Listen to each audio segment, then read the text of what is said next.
Very simple, straightforward explanation, which is the colonial legacies. And of course, a lot of people say, well, come on, colonialism is over. It's been, several decades since independence. But we have the unfinished business of decolonizing economic structures. But effectively, what it does is that it permanently locks us at the bottom of the global value chain. That was the role we played during colonial times. And unfortunately, that is the role we continue to play today. All the intervention and quote unquote technical assistance and aid and cooperation we've seen from the global north has resulted in debt traps, has resulted in economic entrapment, have resulted in reproducing the colonial structures that they imposed on us as the place for cheap raw materials, as the consumers of their technology, and as the place where they outsource the obsolete technologies that they no longer need. China, on the other hand, came in with its standard foreign policy approach, which is we will not intervene in your internal affairs and we will not tell you what to do. And that puts the responsibility of cooperation really on our governments to decide for themselves the terms of engagement, the terms of cooperation. And I think we have to be very honest here that our governments have not organized themselves well enough to get the most advantage out of China's cooperation and presence in the global south. Hello, everybody. Welcome to Talk It Out with me, Li Jingjing. As the world is undergoing major changes, it's more important than ever to understand the crisis, risks, and opportunities that are facing the global south. And I would like to start by telling the stories of Africa, the second largest continent with 1.2 billion population. According to the IMF World Economic Outlook, of the top 20 economies that are projected to experience the fastest growth rate in 2024, 9 are African countries. The continent is the second fastest growing region after Asia, and there are so many cooperations between Africa and Asia.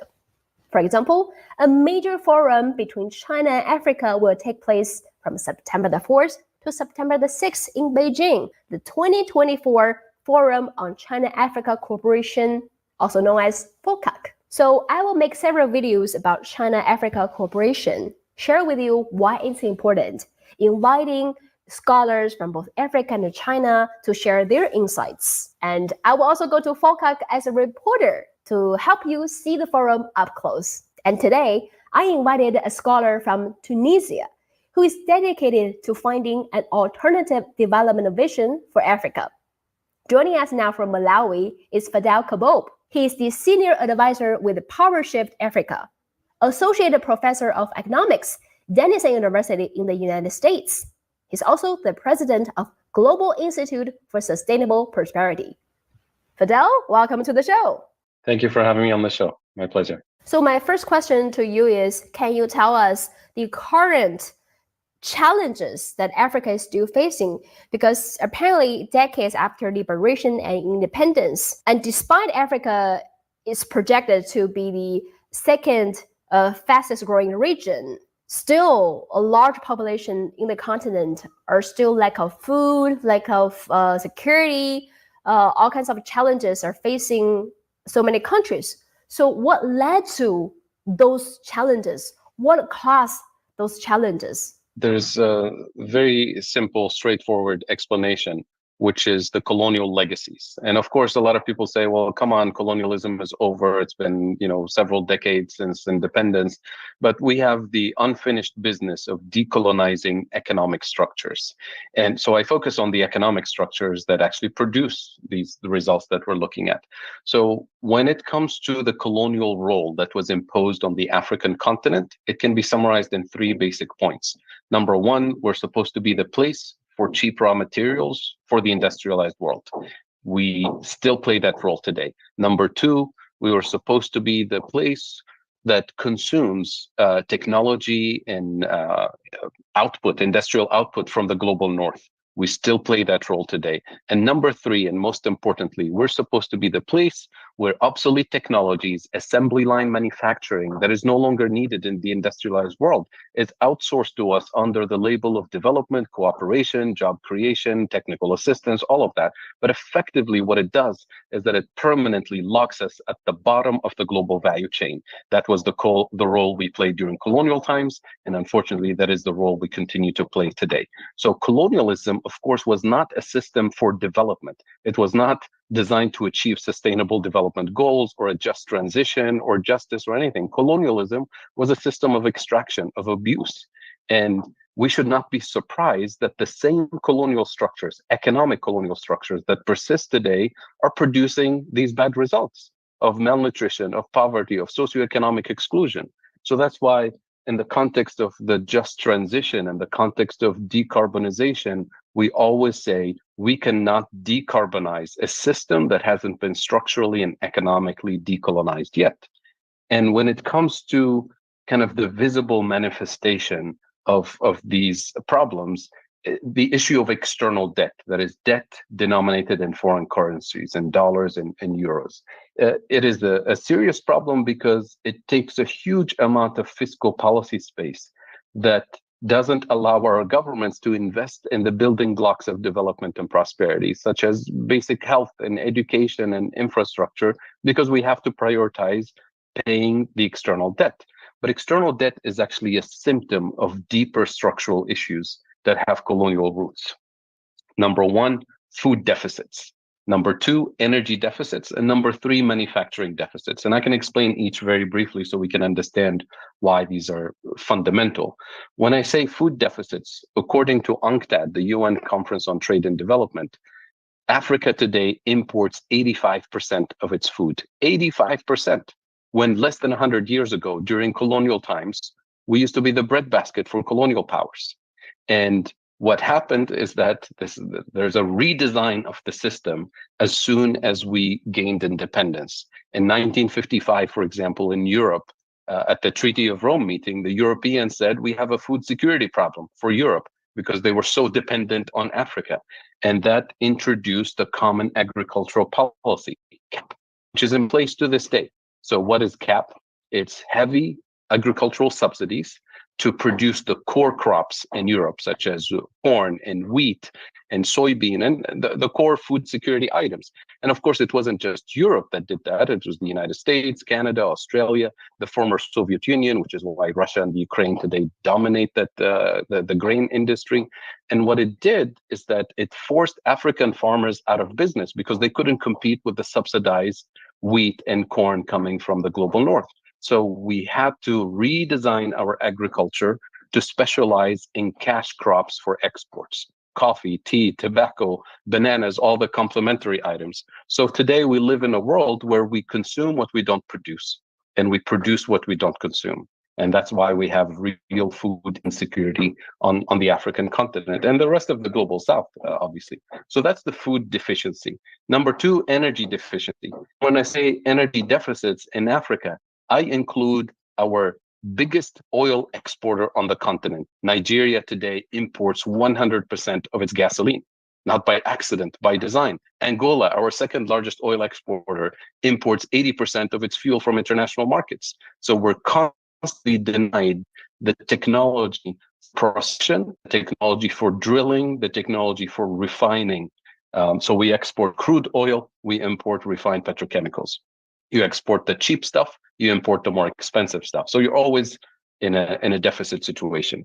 And finally, the manufacturing deficits, the fact that the only type of manufacturing base that we were allowed to have is the kind where we have to import the machines, we have to import the fuel to power the factories, we have to import the intermediate components to be assembled with low-cost labor, and we even import the packaging.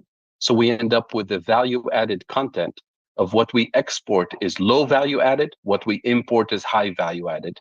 So you can double, triple, quadruple your exports, you're always locked at the bottom of the value chain. And here's how it's manifests then. You have these structural deficits, the most fundamental areas. As you know, no country can function without food, without fuel, without manufacturing. So we have structural trade deficits, and what structural trade deficits do is that they weaken our currencies relative to the dollar, relative to the euro. And with the weaker currency, anything I need to import the next morning, whether it's food or fuel or medicine, you import it at a higher price. So we literally import inflation in the most sensitive areas of the economy, therefore hurting the most vulnerable people in society. And that immediately forces our governments into a defensive position to protect the most vulnerable. So what do? We subsidize food, we subsidize fuel, which makes sense to protect the vulnerable, but you can't do that for 8 decades. And we ask our central banks to stabilize the exchange rate, to fight inflation. And the way they do it is by using a band-aid solution, which is borrowing more dollars. And that gets the external debt into a vicious cycle that is unsustainable, which means now the government is completely obsessed with prioritizing economic activity that will allow us to earn dollars as quickly as possible so that we service the debt. And we deprioritize economic activity that is actually transformational, that is actually the foundation of development and prosperity.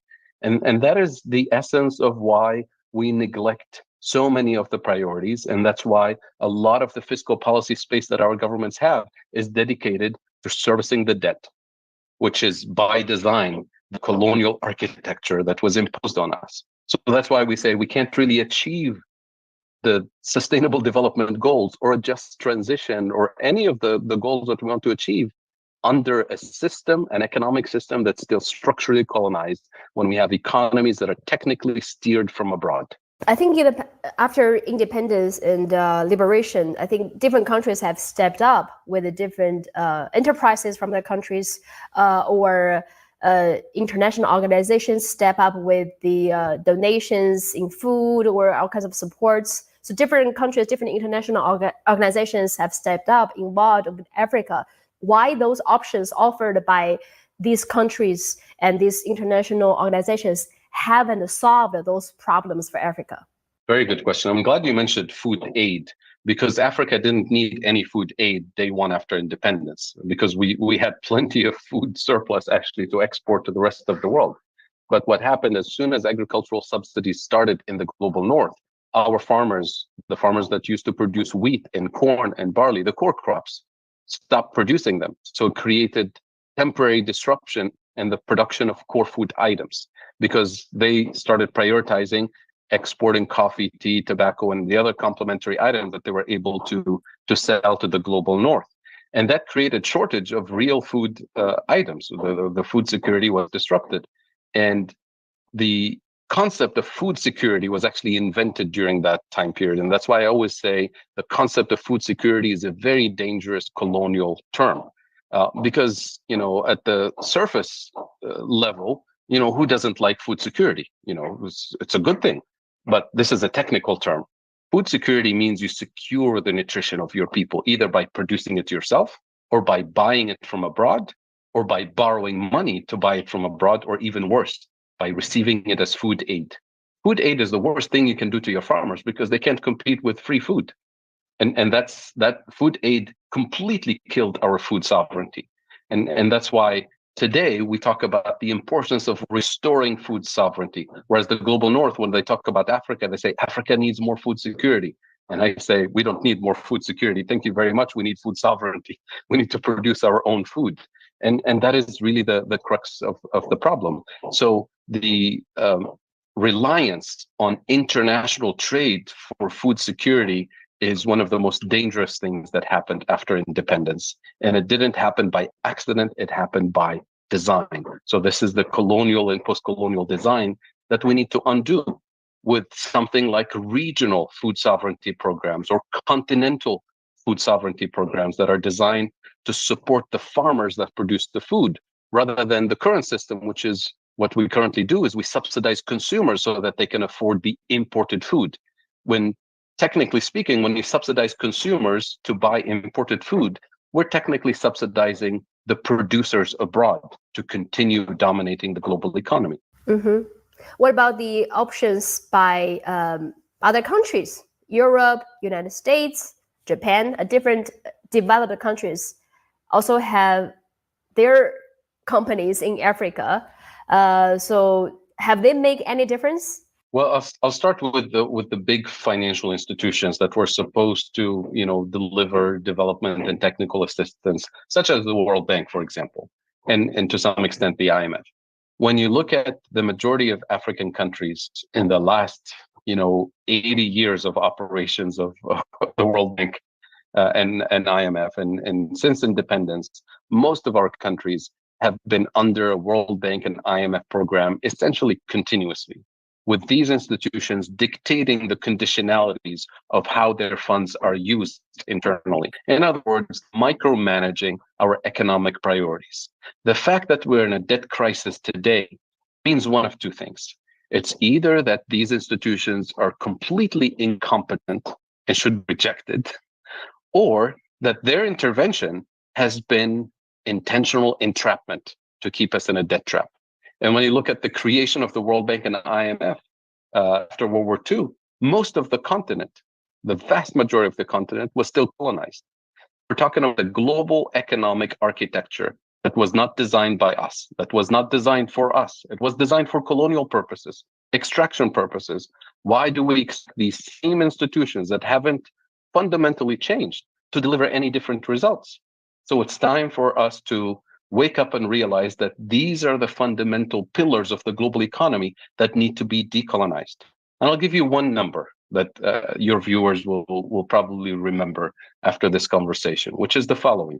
If we divide the world today into global north and global south countries, and if we net out all the financial transactions that happen globally, trade, foreign direct investment, interest payment, remittances from workers, even illicit financial flows, all the financial transactions, the net amount, the last data point we have is $2 trillion moving from the global south to global north. That is the result of the net neocolonial wealth extraction from the global south. And that number 20 years ago was $500 billion. We thought it was outrageous. And then it became $1 trillion. And today it's $2 trillion. And it's going to keep accelerating because we haven't changed the design of the global economic architecture that was designed for extraction of wealth from the global south. So these are the fundamental conversations that we need to have with the global community, that we cannot expect a just transition or decarbonization or any kind of transformation without transforming these persistent colonial structures. Next, I really want to address, because next month in September, there's something major for major meeting for China and Africa, because from September the 4th to 6th, the 2024 Forum on China-Africa Cooperation, which is also known as FOCAC, will take place in Beijing. And delegates from all African countries will come to Beijing and meet with the Chinese policymakers to set the future goals for the cooperation. And this FOCAC meeting existed since 2000, already 24 years. So a lot of concrete results we've seen those concrete results affecting both continents. So from your perspective, what's the difference from China's involvement with Africa compared to traditionally those Western countries? What's the difference between China's involvement with Africa and the Western involvement with Africa? And do you have any expectations? What's your vision for this forum? Yes, well, there's a clear difference between the engagement of China in the African continent and the rest of the global South via the Belt and Road Initiative, the BRI program, for example, versus what we've seen from the global north, from OECD countries.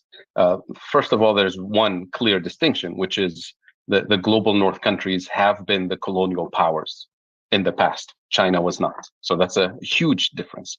Number two, all the intervention and quote unquote technical assistance and aid and cooperation we've seen from the global north has resulted in debt traps, has resulted in economic entrapment, have resulted in reproducing the colonial structures that they imposed on us as the place for cheap raw materials, as the consumers of their technology, and as the place where they outsource the obsolete technologies that they no longer need. So that is undeniable that has been systematically the engagement of the global north with the African continent.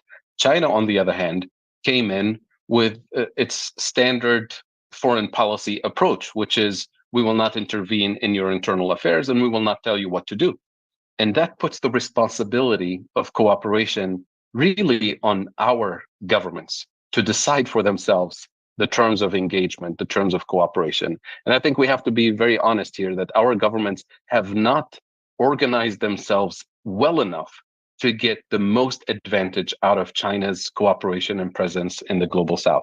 And I've heard it directly from Chinese officials who are saying, we're willing to provide financing, technical assistance, even transfer of technology, but you have to tell us on what terms and what is this. So I'm going to use this opportunity through your program as not as a politician. I'm not a politician or diplomat. I'm an independent African expert to offer what I call the bargain of the century between Africa and China.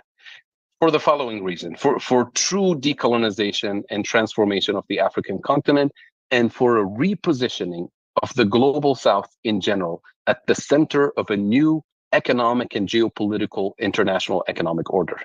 And the idea is the following. Notice that Africa and the rest of the global South, we essentially have all the critical minerals that the rest of the world is panicking about and wants to have access to. These are the minerals that form the basis of the economy of the 21st century.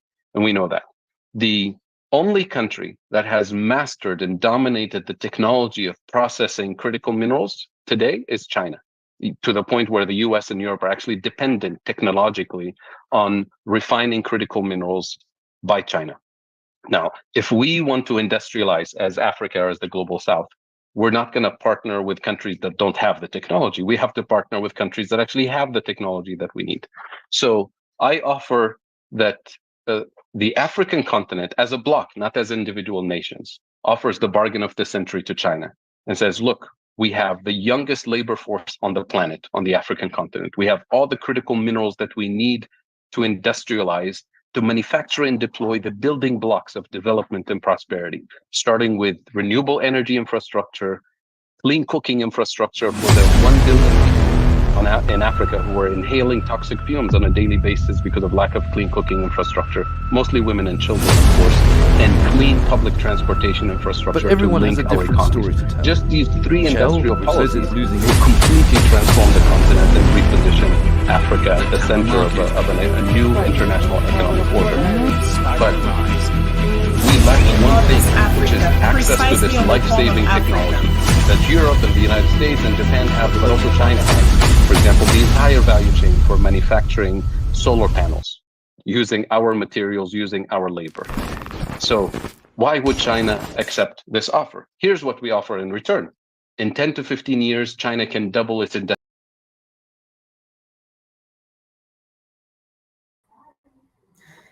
All right. Good afternoon, folks. Once again, this is Frank. I am your host. This is the Revolutionary Repatriation Educational Lecture Series aspect of WCC. Hey, Miss Hetty, how you doing? How you doing? All right, so let's get into it, right? I am your host again. This is Frank Mauba. This is the Revolutionary Repatriation Educational Lecture Series aspect of WCC. Every Sunday at 1 p.m. This is where we come to service. All right. This is where we do our Sunday worship service. We don't collect offerings. We come and get your knowledge. All we want you to do as a way of collecting offering, just share, just subscribe. That's all we want you to do. Okay. All right. So,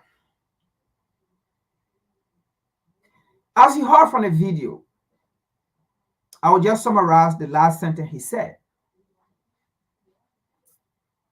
If Africa is to partnership with anyone today, they should partnership with any nation based on technology and not based on coming to Africa and getting our resources. And not based on because somebody have been a superpower and they have to tell you what to do before you do it. All right. And there was one key thing he said.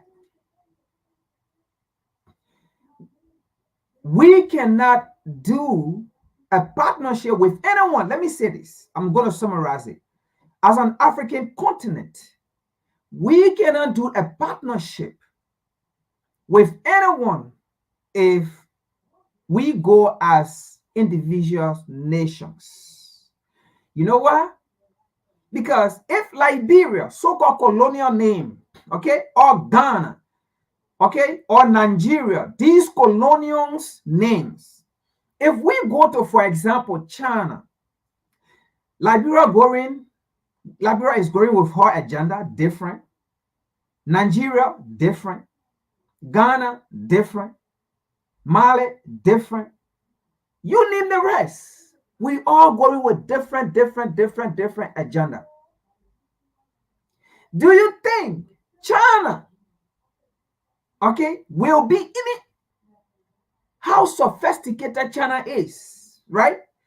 It's going to be difficult for China, all right, to solve Liberia problem, Ghana problem, Nigeria problem, South Africa problem, Benin problem. I mean, it's going to be difficult for China to solve the 55 nations agenda separately.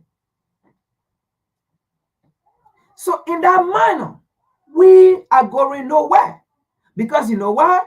If we go as individual agenda, at the end of the day, we still link with the colonizer, the people to whom who deserve the destruction of Africa, the people to whom who deserve the underdevelopment and forever remaining underdeveloped and in poverty of Africa. And those people are people who colonize Africans, people who enslave Africans. And those people are the capitalists. And by the way, let me make this clear again, as we've been explaining about capitalism, okay, that is not good for Africa. It's only good for Europe and the West or the US. It's not a good system. You know why it is not a good system? And you know why Africa will never, ever, you can take it how you want to take it, unless you don't understand the system, and then you're not going to agree with me. But if you understand how capitalism works and what it is, you will agree with me. Now, let me just expand what I mean by this. Capitalism, it will never succeed in Africa. The only way it will succeed in Africa, unless we go and colonize people, which of course I know we can't do that. Unless we go and enslave people and make another human being capital. Okay? Devalue them. That's the only way, as an African continent, we're going to succeed. Now, what do I mean by that? Okay, what do I mean by that? Now, this is how capitalism works. With a capitalist society, there is no competition. That's what it tells you. Oh, capitalism is about competition. It's about we all go and compete and this and that. Since when have America competed with anyone? Since when have Europe competed with anyone? Name me the time in history where the United States that believe in capitalism that ever compete with anyone. Name me the time in history that Europe, because these are the people that went with slavery and capitalism. So name me the time in history that they ever compete. And then they will come to you and tell you capitalism is about competition. Oh no, let me expand a little bit. I'm going to come to the topic. Let me expand a little bit what capitalism does. You know what it do? It's a system, okay, that go on to destroy or to kill, okay, another competitor, okay? They kill the champion. They shoot the champion. And then what they do when they finish doing that, they kill the gold medalist, right? And then when they do that, then they go and take the medal and then make themselves a champion. That's how capitalism works. Capitalism can never work without cheating. Capitalism can never work without exploitation. Now, Africa, are we ready to go and exploit other nations? Which nation can we go and exploit in the first place? We have the power, but it is not our nature. Capitalism can never work without exploitation, without taking advantage of people, without destruction. That is why in history, those that practice capitalism, they enslave, they colonize, they create proxy war, they create, they sponsor violence, they don't compete, they don't understand what competition is. If you want to compete with them, they say you are their enemies. Today, Abraham Tuwari. Look at Africa. Every African leaders that actually wanted to compete, what did they do? They saw them as enemy. They saw Gaddafi as enemy. They took him down. They saw Kwame Nkrumah as enemy. They wanted to take him down. 5 assassination attempts, or even more than that. Look at Abraham Tuwari. This man have over 19 assassination attempts. They saw Patrick Lumumba as our enemy. And these are all great leaders who wanted, okay, the betterment for their people, who wanted for their people to compete. They took them out. That's how capitalism works. That is capitalism right there. So if anyone come to you and tell you capitalism is about competing, it's about everybody, fair share. Since when have Africa ever gotten her fair share? These are the questions we're supposed to be asking. Since when have Africa ever gotten a fair share? Now, ladies and gentlemen, today's topic it says, U.S. plan for World War III have succeeded. U.S. plan, the United States plan for World War III have succeeded in Liberia. Let me clap for that. U.S. plan for World War III have succeeded in Liberia. And what are African leaders doing? Now, it may sound strange, right? You may ask me, what are you talking about? What will Liberia have to do with World War III if World War III is to come? By the way, if you don't know the history, Liberia was a key geographical location and position for World War II in benefit of the United States, that the United States used. And that is why today you have that Rabat International Airport. It was not put there by coincidence. It was not put there because Liberian people asked the U.S. to put it there. It was used for World War II. Now you may ask me, so then, what does that have to do with the topics that you just gave? U.S. plan for World War III have succeeded in Liberia. Well, that is what we're going to get into today. Now, this is a status. This is not something where you just have to go and just Google. This is a puzzle that you have to put together before finding the answer, before finding your direction, before finding your way out, or else you will remain in the wilderness if you don't know how to put the puzzle together. Now, if you've been following the platform, you will get it. Now, let's put the puzzle together. Now, if you saw during the past 6 years, where the U.S. was not in favor of the past Liberian government, these are some of the things that we're about to discuss today, because they did not see the past government being a puppet. They did not see the past government being so obedient. And we have spoken about it. They saw that if the past government can put a ban on a Firestone plantation, the rubber, that means the past government was never going to support their agenda. If they saw that the past government did not support the invasion of Niger, because President George Weah vetoed it with ECOWAS. He stood against it, and that was one of the reasons, again, ECOWAS did not go to Niger. He said to them, I am not part, and this is not how we should negotiate with Niger or with the Sahel. We cannot carry war against another African nations.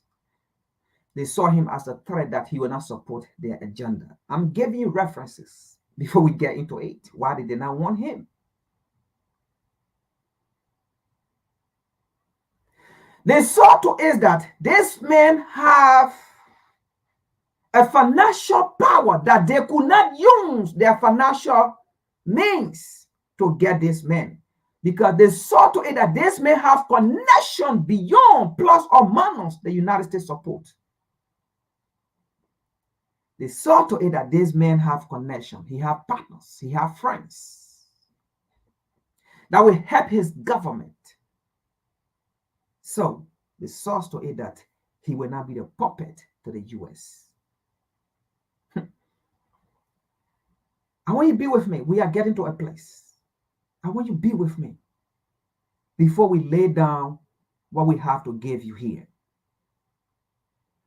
We have a dangerous government in Liberia.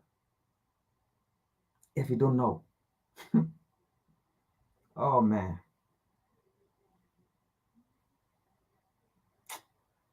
It is sad. Liberian. It is very sad. Now, today's topic is not about China. It's not about Russia. I don't care. It's not about them. Today's topic is about Liberia. It's about Africa. And it's about African. Now, this is now a discussion today that is centered around maybe someone we think we're talking against the US. We don't care. And I don't care. This is not about the US. This is not about China. This is not about Russia. I don't care. My stand have always been and will always be Africa. Let's get into it.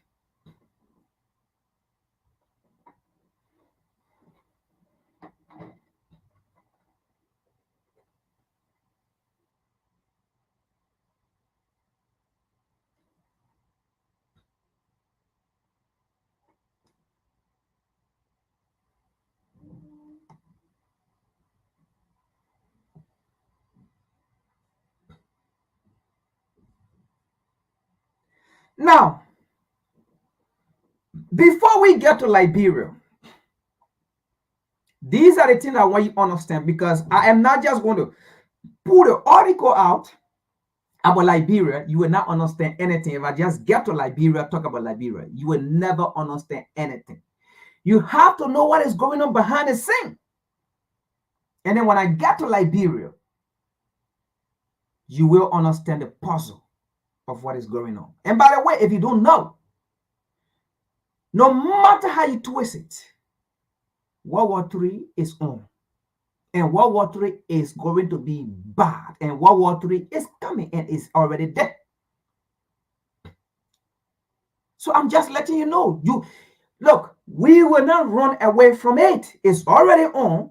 And these people are preparing the West. That is why at the end of the topic, say, and what are African leaders doing? Because people are preparing. The United States is preparing. They have seen that NATO, they have tried Russia. And again, we want to speak it how it is. This is not even about Russia or China. This is about the African leaders. If they want to listen, fine. If they don't want to listen, fine. But the United States have fought Russia in China. And they are saying the United States have seen her weakness. And she knows where her weakness lies.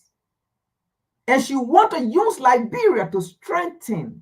Now, you may be asking, how can Liberia be used to strengthen the U.S.? Does it make sense?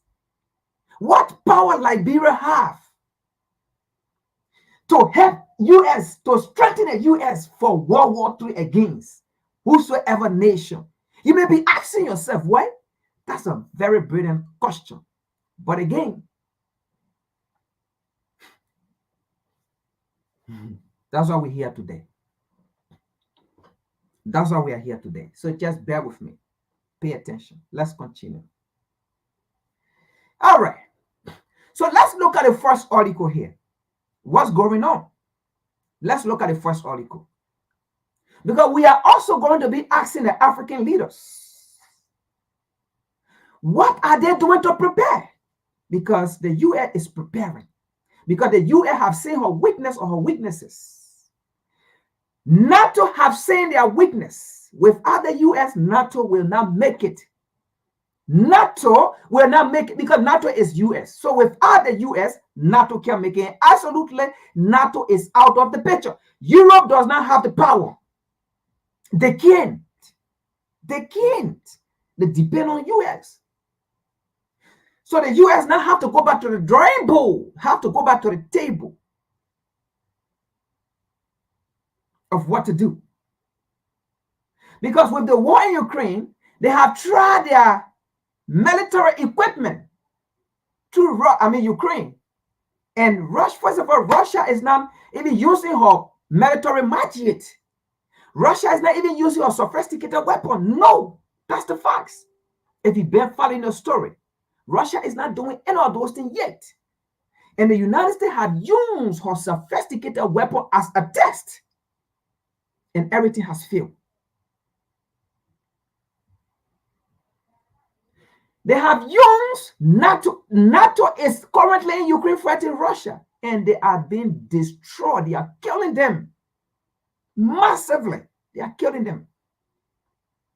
So they have to come back to the drawing board. If you don't know, the CIA, the commander of the CIA and the European MI6 met to discuss. What is Africa doing? Now let's continue to the article. Liberia is a very crucial place to save the US.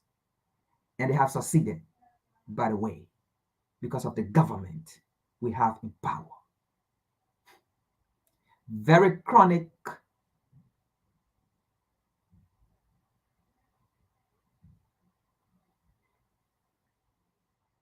incompetent, a slave leader like Joseph Boakai. Joseph Boakai is a slave. 90 years old man, a man who does not even know his age. He don't even know when he was born. This man have dementia.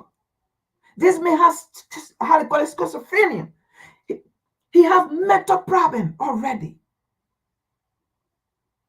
And you go make this man like Liberia president? What were you thinking of?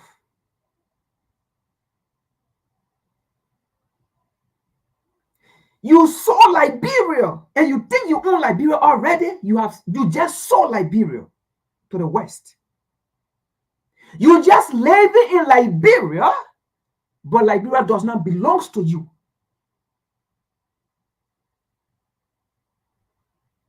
And that is what a colony is.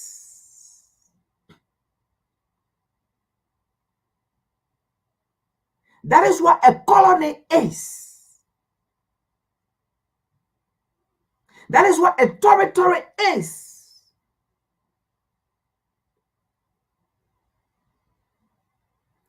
Let's continue to the article. I know we're going out of time. Let's continue to the article because we have a lot to discuss. Let's continue to the article and see what's going on here. Now, Biden, the United States president, the current until November, after November 5th or whatsoever, right? But currently, the United States president, Joe Biden warned U.S. does not have resources. Now, I think you're getting it now, right? How can Liberia save the U.S., right? Okay. Biden warned U.S. does not have resources to win World War III. So what does that mean? No matter what you're going to do, World War III will be fought. World War III will never be skipped. World War III is already in the making. So prepare. What are African leaders doing? Let me read it again. Biden warned U.S. does not have resources to win World War III as tension rise in Middle East. Let's continue with this. Let's read this. Let's read this. A potential U.S. withdrawal from the Middle East as it focuses its efforts and resources on China and Russia could have potentially devastating consequences. Geopolitical analyst Brendan Westchard has claimed. Now, for those of you who don't know what is going on, who think Russia is the problem, even the U.S. understand Russia is not the problem.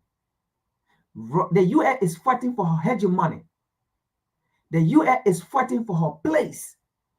What is good? Look, the World War III is about fighting for a place, maintaining your position.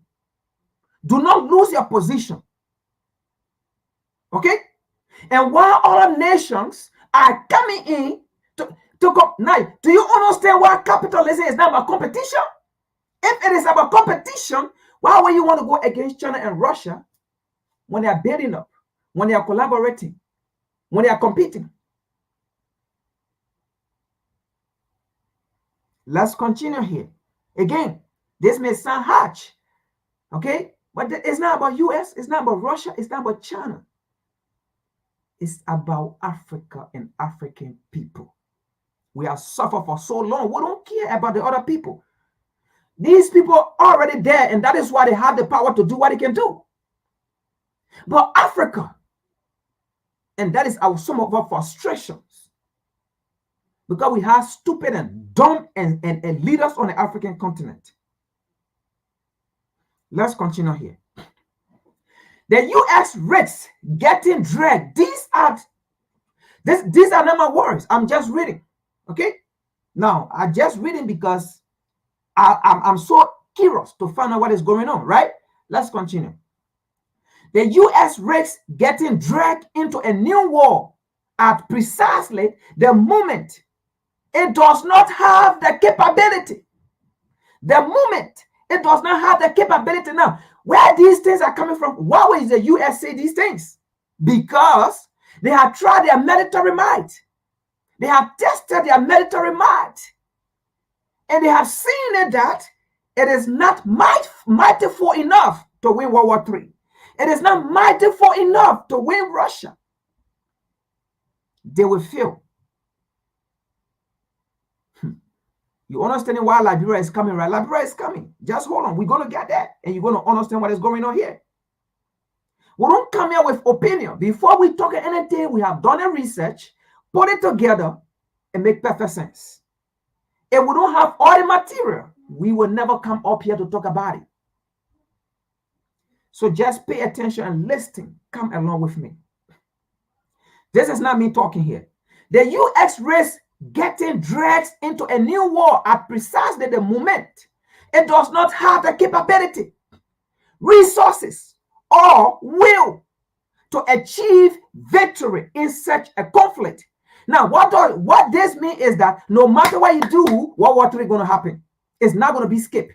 It's going to happen. No matter what you do, it is going to happen. To achieve victory in such a conflict, an expert to express.co.uk. Let's continue here. All eyes are on China and Russia as their diplomatic standoff. Now you understand what's going on here. This thing is not about, oh, Russia is bad, Russia is this, Russia is a D. Do you think the United States really care whether a nation president, whether Russia stayed in power for 100 years? They don't care. Because if it is about that, why the United States can't talk about African leaders who have been in power for over 50 years? Look at Paul Biya. Paul Biya currently, as we speak, Paul Biya is in Sweden right now. He's 91 years old. This man been in power for about 50 years. Because he had position before becoming president, which he spent about, I think, 6 or 7 years. And now he has spent about 43 years, 43 or 44 years in power as a government. In total, 50 years. Why can't they speak against it? You think it's about Russia being a dictator? Because these African leaders, actually, they are dictators, be in power for so that long, and your people benefit not. When you have the vast majority of resources, but at the same time, your people live in poverty, while Western companies are in Cameroon exploiting the resources, that dictatorship of government. Why can't they talk about it? Why can't they talk about Togo? Let's go on. Why can't they talk about the systematic and forever war being in DRC Congo? Why can't they talk about it? When you will sit here and then the US come and tell you Russia is there, Russia is that, Russia is there, then you believe it? You have to understand what time it is. All All eyes are on China. Now, you should be asking yourself, why are all eyes on China and Russia? Simple as this, if you listen to the first video. Because their agreement with other nations or with the African continent is different from the agreement with the US and Africa. The agreement with Europe and Africa is different. It's different. And this is where the United States is so frustrated. Europe, they are frustrated with China and Russia. Let's continue here. All eyes on China and Russia as their diplomatic standoff with the US appear to be major flashpoints threatening a disastrous consequence. You see that? First of all, Russia does not want to fight. Russia don't want to fight World War III. Russia is not up for war. But again, Russia is prepared. If it comes, will you blame Russia to be prepared? Will you blame China to be prepared? How long are you going to be bullied? Only African leaders are not prepared, are not ready to be prepared. Only African leaders want to be bullied every time. But you see, China does not want to be bullied every time. They have to prepare against Buddhism. Russia have to prepare. North Korea have to prepare. Iran have to be. How long are you going to be bullied, African leaders? How long are you going to be called shithole? How long are you going to be called you can't lead? How long are you going to be called you have no leadership capability? But at the same time, these same people call you companion. Let's continue here. Still be asking a question about Liberia. We're going to get to Liberia. Let's continue. Moscow has persisted with a worrying campaign of nuclear sovereignty rating as it urges the US to stop supporting Ukraine in its illegal invasion. They are saying Russia, which of course the United States is admitting to it here, Russia is telling the US to stop supporting Ukraine with ammunition, which of course the US have seen that their modern equipment cannot work. You actually need raw material. Raw material. The material the United States uses to produce these modern weapons, right? They are recycling material. Which is not heavy enough. So now you need the resources. Liberia have succeeded, or the US have succeeded in Liberia, right? We're getting there. Be with me. Meanwhile, China, after they talk about Russia, China has reportedly threatened to invade the self-governed island nation of Taiwan, which Beijing claims sovereignty over. The US does not recognize China's claim, and many analysts have warned that this could be the source of a new conflict. You're not going to escape World War III, folks. It's already on. Is China going to bow down to the US? It's not going to happen. Russia will bow down to the US. It's not going to happen. The US will bow down to China? No. The US will bow down to Russia? No. North Korea will bow down to US? No. US will bow down to North Korea? No. Iran will bow down to US? No. US will bow down to Iran? No. What is Africa doing? Let's continue. We're getting there, right? Now, let's continue with this. But Brandon Rescher, geopolitical analyst and author of The Shadow War, Iran's quest for supremacy, has warned that the threat of a new war could come from the Middle East is still in at a worrying time for the US. Now, again, I just told you, World War III is about maintaining power, and World War III is about another people coming into that power. World War III is about competition. Why another people does not want competition? US, Europe does not want competition. Okay? Now, you listen to what it said here. Okay? Brandon said, Iran's quest for supremacy. What that mean? Power, superpower. Superpower.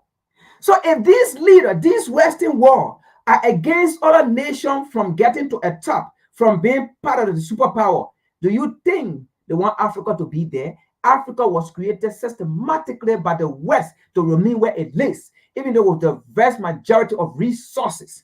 What are African leaders doing? Stupid and puppet and slave African leaders we have. Let's continue. Most of them, they are slaves. Let's continue here. Let's see here. He told express.uk, he told express.co.uk, it has been my contention for several years now that the threat of World War III will come. I'm not the one saying this. You heard it. You heard it. I'm going to read this. We're going to continue because of time. But at least I have given you one evidence, one source, okay, of what we're going, right? Now, he told express.co.uk, it has been my contention for several years. Now in this current time, now that the threat of World War III, the heat, okay, the preparation, that's what I mean, the threat of World War III, the preparation, okay, the heat, the coming, the scene of World War III will come. Not me saying this, they're saying it, the US is saying it, will come, not from either Ukraine or Taiwan. Of course, these are major flash points. You heard this. World War III is not going to be about Taiwan, as the US have made it, making China and Taiwan to go knucklehead. World War III is not about Ukraine and Russia, as they have made it that, oh, Russia is invading this, that. You heard it. World War III is not even about those things. And I just made it clear. It's about someone maintaining a position. It's about someone avoiding someone to come in. It's about someone not failing. And it's about continuing oppressing another people, which is the African continent. So, Europe and the West, or as I would call them, these people are going against Russia and China because of their involvement in Africa to change the narrative. Imagine US and Europe being in Africa for so long, for century upon century. All they know how to do is exploit, create proxy war, loot, kill their leader who disagree with their possession on them. On the other hand, Russia and Ukraine have come, Russia and China have come out and said, no, we are not going to loot you. We are going to do business with you. We are not going to infiltrate. We are not going to put our money in your election. We are not going to tell you what we need. We are going to bring our agenda. You bring your agenda. Now, a level African leaders now to take advantage of what they are carrying to the table. So this is where it is frustrating the US and Europe that these nations are doing something against what we are doing.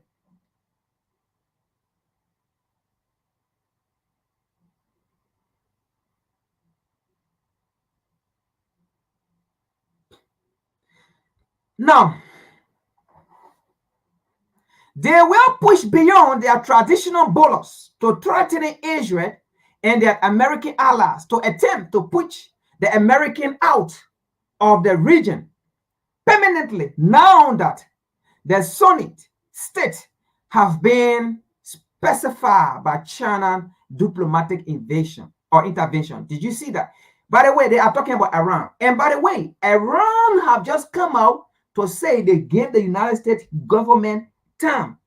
In fact, this from now to November, they gave them from now to November for their bases or their military to be out of Iran, or else they're going to spray them out.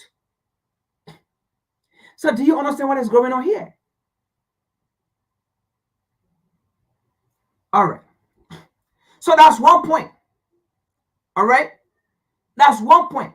So Liberia is set to save the US. Now, don't rush it. I know you're asking, but friend, you have said nothing here, right? But understand here, Biden just told you the US does not have the resources. So where are they going to get the resources to fight World War III, right? And they just laid their premises here about China, Russia, Iran.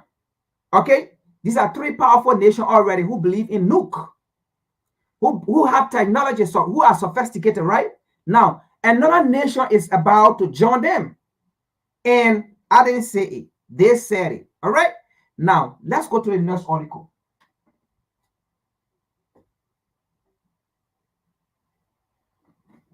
Let's go. Okay, there's a video, right? Let's go here. Let's go to the next topic here.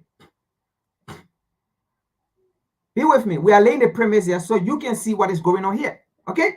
You can see what is going on here. Okay. Let's see how Liberia going to save the US. Let's see here.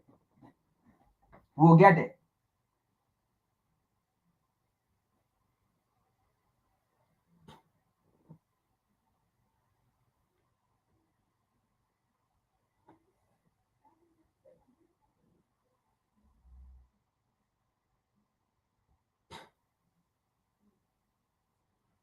Now,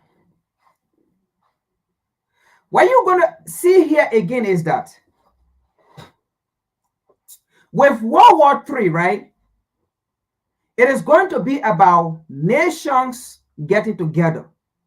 So as we speak, China, Russia, Iran, North Korea, these are four nations.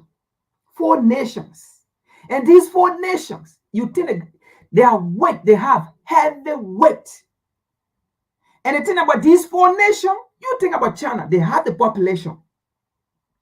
They have the population. And they have the technology. Okay? Think about North Korea. They also have the population and they have the technology. Because with this World War III, it's about, World War III is different from World War II and World War I. Okay? This World War III, it have a level of sophistication when it comes to technology. And that's how you're going to win. Even though with the manpower. Okay? Now, you have North Korea. You have Iran. You have Russia.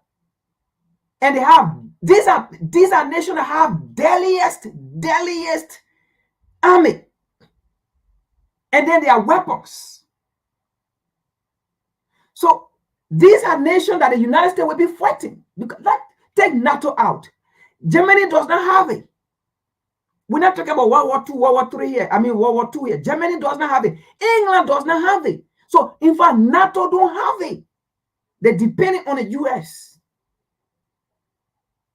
Can the U.S. fight these people? You just heard what Joe Biden said. Even though he's not going to come and say, hey, we will not be able to fight Russia, China, North Korea, Iran, and not just those people.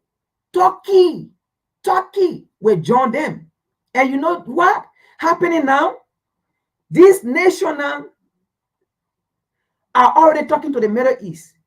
The United States already made the Middle East to know them that they are enemies to them. So what's going on now behind the scene? These nations are not talking with the Middle East. And you think World War III, the Middle East is going to be on the side of the U.S.?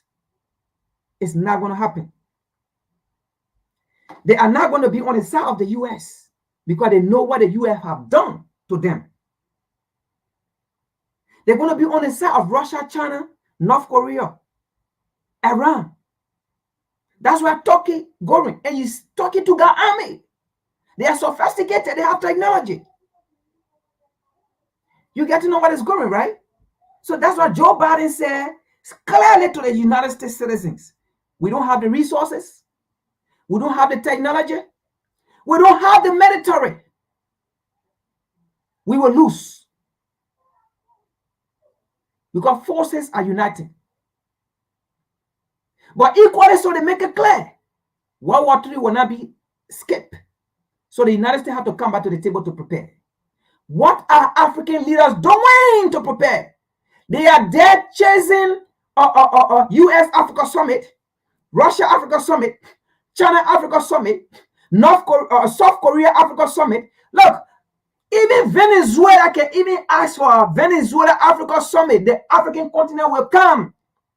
Even Mexico will even call for Mexico-Africa summit. These African puppet leader and stupid will wake up and come. But they don't have the guts to sit on the African continent to discuss as an Africans, to talk about the African continent, say we have the resources, we have everything it takes.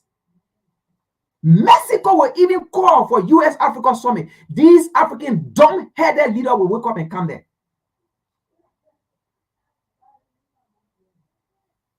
But they are not saying what is happening, what is going on, what is about to come. Let's continue here with this video.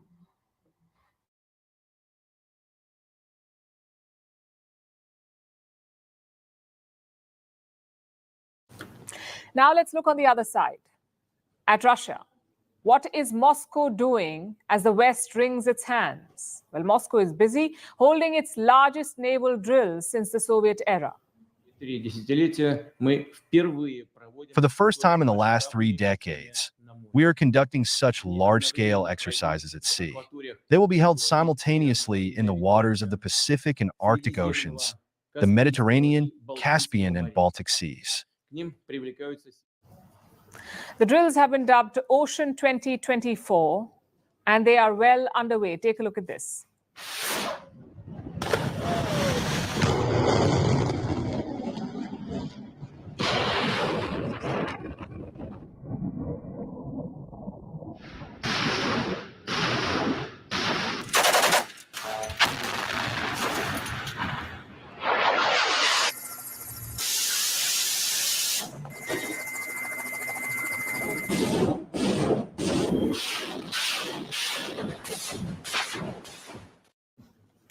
Russia isn't shy when it comes to showing off its naval power. The Russian Defense Ministry keeps sharing footage from the drills. Here's some footage that was shared a few hours ago. It shows Russia's night drills. They tested out the Kh-35 Uran cruise missiles. They were fired from a corvette. Other warships launched Moskit anti-ship cruise missiles, lighting up the sea. And on shore, Russia was testing its Bastion coastal missile system, which fired Onyx. These are supersonic anti-ship missiles meant for coastal defense. All of this footage you're seeing was shared freely by the Russian Defense Ministry. Moscow is basically sending a message. We see that the United States of America are trying to maintain their global military and political dominance at any cost. With their aggressive actions, the United States are seeking to achieve a tangible military advantage and thereby break the existing security architecture and balance of power in the Asia-Pacific region. In fact, the United States are provoking an arms race. Putin says that the U.S. is provoking an arms race, and his drills seem to say that the race is on. He's not backing down. Think about the scale of the exercise. Let's pull up the map for you to look at how the drills are spread. Russia has multiple naval bases in most of the regions. It even has a base in the Mediterranean, in the city of Tartus in Syria. So Putin was not bluffing. He really can hold drills in 5 seas simultaneously, maybe more. Right now, though, the biggest theater for the drills is the Pacific. That's where the bulk of the Russian naval forces are, and they aren't alone. China is also taking part in Ocean 2024. This is the first of at least 2 joint drills being held this month. After participating here, China will host its own drills called Northern Interaction 2024. These will take place in late September. So that's 2 joint drills, 2 joint Russia-China naval exercises, back to back. It's definitely a message to the West. And the US has taken note, but Washington is trying to play it cool. These are 2 nations that don't have a long history of working well together, certainly not militarily. These are 2 nations that don't necessarily fully trust one another in the region or beyond, around the world. So we'll watch it and monitor it, but there's no, there's no dramatic, imminent concern about it. Well, he may be right. The cooperation is not exactly dramatic. Look at the numbers. Russia says the ongoing exercise involves 90,000 military personnel, over 400 ships and vessels, 125 aircraft, and over 7,500 units of weapons and equipment. These were the figures given by the Russian Navy chief. And how much is China's contribution? 3 ships, 1 vessel, and 15 aircraft. That's what the Russian Navy said. So 4 out of 400 warships are Chinese, 1%. That's really stretching the definition of joint in joint drills. The Chinese Navy is basically on an internship. The Russians have real combat experience. China does not, unless you count harassing neighboring countries. So Beijing wants its troops to learn something from the Russians. It's certainly beneficial for China. But will this help Russia in the long run? Maybe not militarily, but it will help them diplomatically. It helps Moscow send a powerful message to the West. It shows them that Russia is not alone and that Western efforts to isolate it have failed.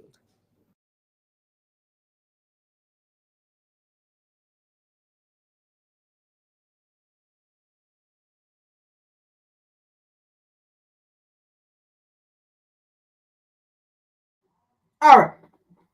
Not to waste my time because of time, right? I'm not going to explain that video, but from what we just explained, and you see what is already going on, let's look at the next video. We're going to come to Liberia, and you're going to see what have just happened. Like I said, it's a puzzle that we're putting together, right? Okay, so the United States have to come back to the table. All right, they have to come back to the table. Like I said, with World War III, World War I, World War II, basically was also about manpower.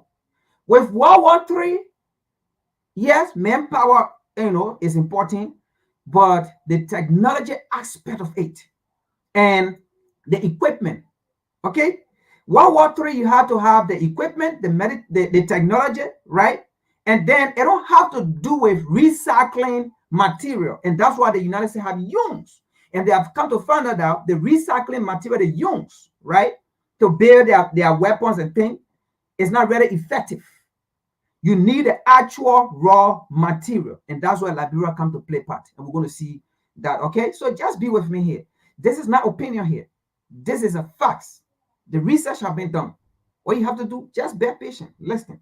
Let's continue here. Let's see the next video here and see what's going on here.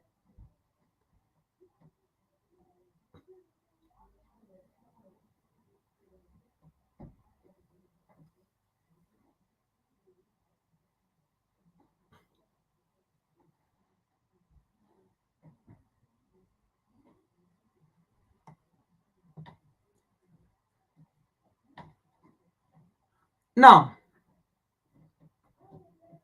again, let me make this clear. This is not about against the US and for Russia or for China. We don't care. That's not what we are here for. And this is not about for the US and against you or Russia or China. We don't care. This is about Africa. All right. If not, we wouldn't have been here to discuss anything. We'll just sit and see them doing their thing. But this is about what is Africa's position. This is about opening African eyes and African leaders. That's all we're here for. This is not about, oh, he's talking against you or he's talking about, no. We don't care. That's not what we're here for. We're here to speak the obvious. And for African leaders to take steps and to wake up to see the reality of what is coming. And stop being puppets. And fight for the Africans and the African continent. Or else, by the time tomorrow comes, they will wake up with nothing. Some of them may not even wake up. Let's continue here.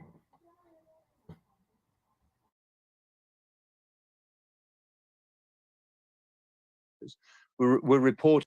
What more do we know about the size of this incursion? Yeah, well, Gareth, it's getting a bit bigger as time goes on. The Russians haven't contained it and certainly not pushed it back. So at the moment, it seems as if it's about 30 miles long and about 18 miles deep.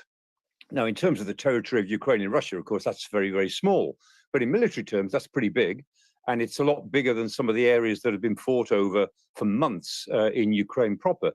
And Russian sources last night, this is Russian sources, were reporting fighting at settlements like Tolpino, Zurovili, and Obshikolodes. And those are settlements outside of the areas that we now mark as being under Ukrainian control. That doesn't mean to say they're under Ukrainian control, but the Ukrainians are obviously fighting outwards from this pocket to the northwest. So I don't know how far they'll go. There's got to come a point at which they dig in, because the further they go, the more vulnerable they themselves are. And that will depend on the logistics, how much reinforcement they've got. Are they able to supply their troops and their equipment properly? But the interesting thing is, whatever the Russians have said, they've not been able to reduce the size of this pocket, and they can't really stop it growing just at the moment. And what do you make of these allegations of chemical weapons being used? Well, chemical weapons are being used by the Russians throughout the whole battle area. I mean, they use CS gas, which is not illegal in domestic society. It's a riot control agent, but it is illegal on the battlefield, because CS gas in concentration is very deadly, and it forces troops out where they can then be shot, interestingly. Michael, we've just lost you for a second there. We're just trying to connect. Oh, there we are. It looks like you're back. Michael, can you hear me okay? I can, yes, yeah. Perfect. Sorry, so we just lost you when you say about CS gas being used in military settings. Yes, it's illegal to use CS gas on a battlefield, because it can have a big effect on the battlefield in forcing troops out of their locations, and therefore they're vulnerable and they can be shot. So funnily enough, CS gas is legal domestically, but illegal internationally. And the Russians have been using CS gas for months now, all the way around the front. And they've used other forms of gas, lots of allegations of that. So gas is being used, and chemical agents are being used in this war. So these allegations are plausible, but they're easy to make. And a lot of people think that gas is being used. People who are not specialists think they see the use of gas when they see smoke or they see other sorts of things. So we've got to be very careful about this. But certainly gas is being used in this war, and has been for some time. The main front across Ukraine, that semicircle effectively of around 1,000 kilometers or so, is the key focal point, let's be honest, in this conflict. Are we seeing yet any signs that Russian forces are being pulled away from that front to redeploy them towards the Kursk and Belgorod regions? Not definitively, no. I mean, only anecdotally. It looks as if the Russians, the first response was to get the reserve forces in, get the border forces who are close, I mean, by close, I mean about 90 miles away in Vovchansk, where they've been pushing. And the Ukrainians have been basically eating them up. The Russians may feel that they can do this without diverting some of their big units, their better units from further south.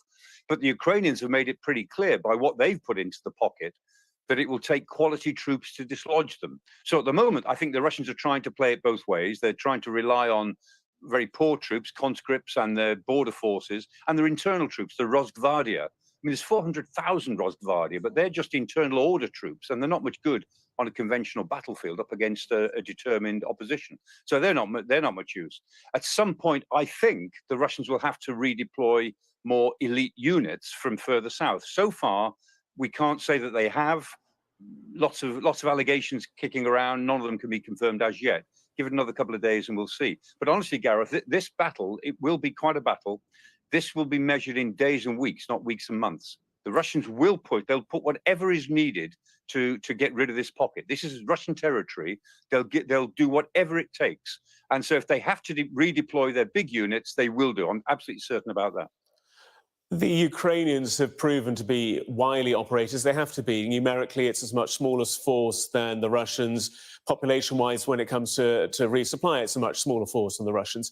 Do you think if Russia redeploys, they will take that opportunity to have a pause and a bit of relief in the areas where they're currently fighting? Or do you think that Ukraine may have plans to try and advance in areas where maybe there's been a bit of distraction taken away from? Well, I think the Ukrainians would be glad of any sort of relief further south, particularly around the southern area of the Donbass, around Chasiv Yar and the road to Pokrovsk, and in the defense of these two key cities that we've talked about many times on Sky, of Slavyansk and Kramatorsk. If the Russians take Slavyansk and Kramatorsk, then they take basically the whole of the Donbass. And that's what they're trying to do, I'm sure, before the winter. If the Ukrainians can distract the Russians from that, if they can get any relief there, I think that they'll be grateful. But the Ukrainians have got to be really careful, because they've committed what look like reasonably big forces to creating this pocket. They're good forces, and if they're taking them away from where they're needed further south, the danger is that they'll have to withdraw from this pocket at some point, and they may lose in the south as well. So this this spectacular operation will not be seen as successful, and they'll have paid a price for it on the front that really does matter, around that semicircle you were talking about 1,000 kilometers, 600 odd miles of fighting. But in the south, in the Donbass, it's really critical. So, you know, if the Ukrainians, if this fails for Kiev, then the operation fails and they lose ground on the central front. If it succeeds, then they get all the political benefits of this success, all that sort of sense of momentum shifting, and they get some relief on the rest of the front in the Donbass, which will get into the winter when they can dig in a bit more safely. All right, let's continue. So from what you just saw, right, or what you heard, what does that mean? This war is not going to stop. It's an ongoing war. All right, it is not a war that is going to stop. It is an ongoing war. So let's continue here. And you heard what it said. Russia is not even yet using their military might. They're still just playing around the surface. All right. So NATO is already in Ukraine fighting Russia. Okay. Now, let's go to the CIA and the MIA. And these are powerful entity of Europe and US. Again, what baffles me is when these people really want to discuss something about they don't call Africa. If they were actually doing business with Africa, if they were actually out for doing business with Africa, why would Africa not be in such a meeting? Because they know that meeting is actually about getting Africa down the line. So Africa is not part. Africa will never be part. Let's see here. We get into Liberia. We are putting the pieces together. Just bear with me.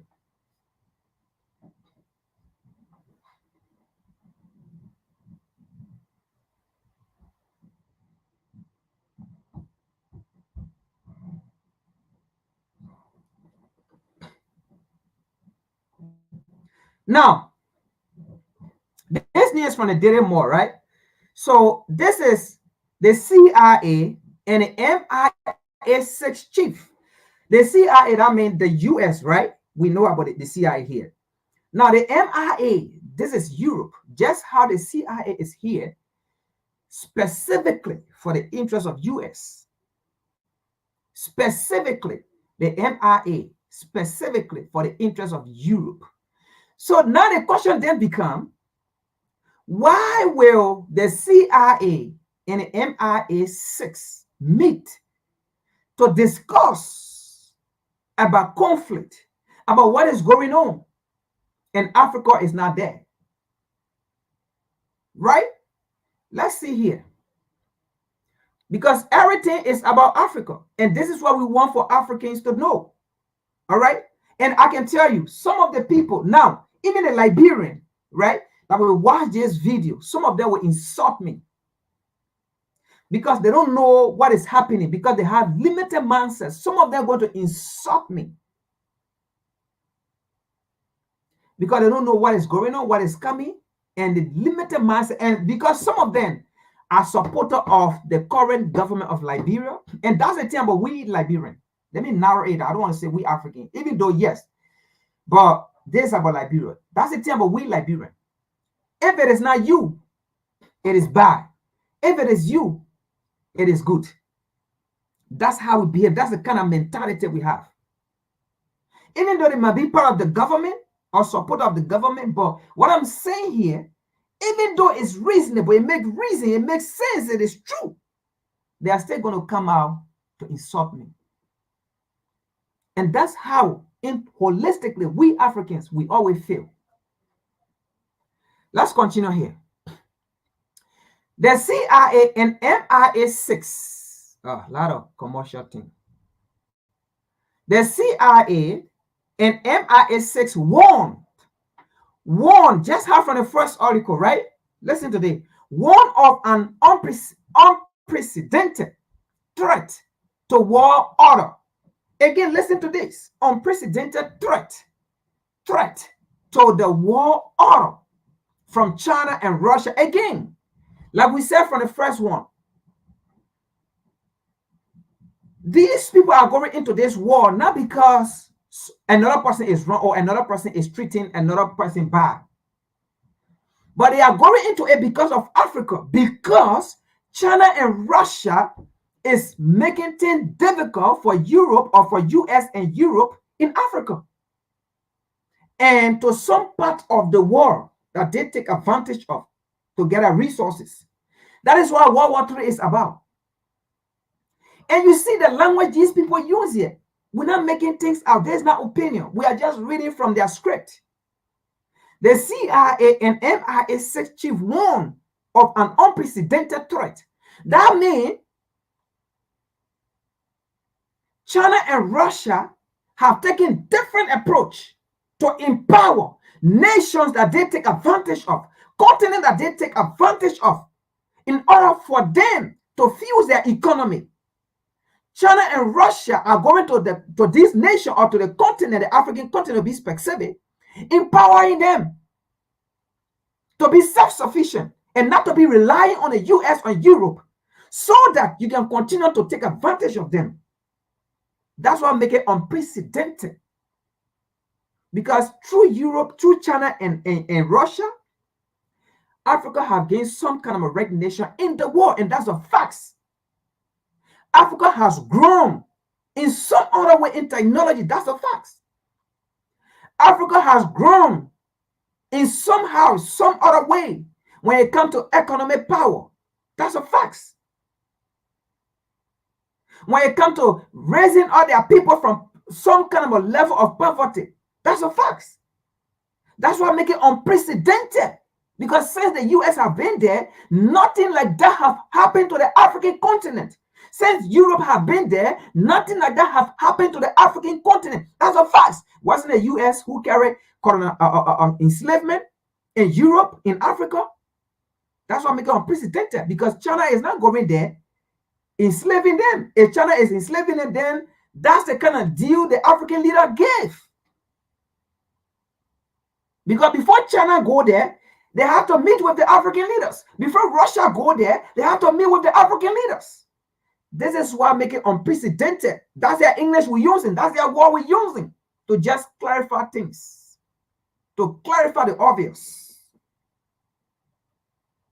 China and Russia did not go there to colonize the African continent like the US and Europe did. That's what makes it unprecedented. China and Europe and Russia did not go there to start killing African leaders. That's what makes it unprecedented. That's a fact. We are just using their word.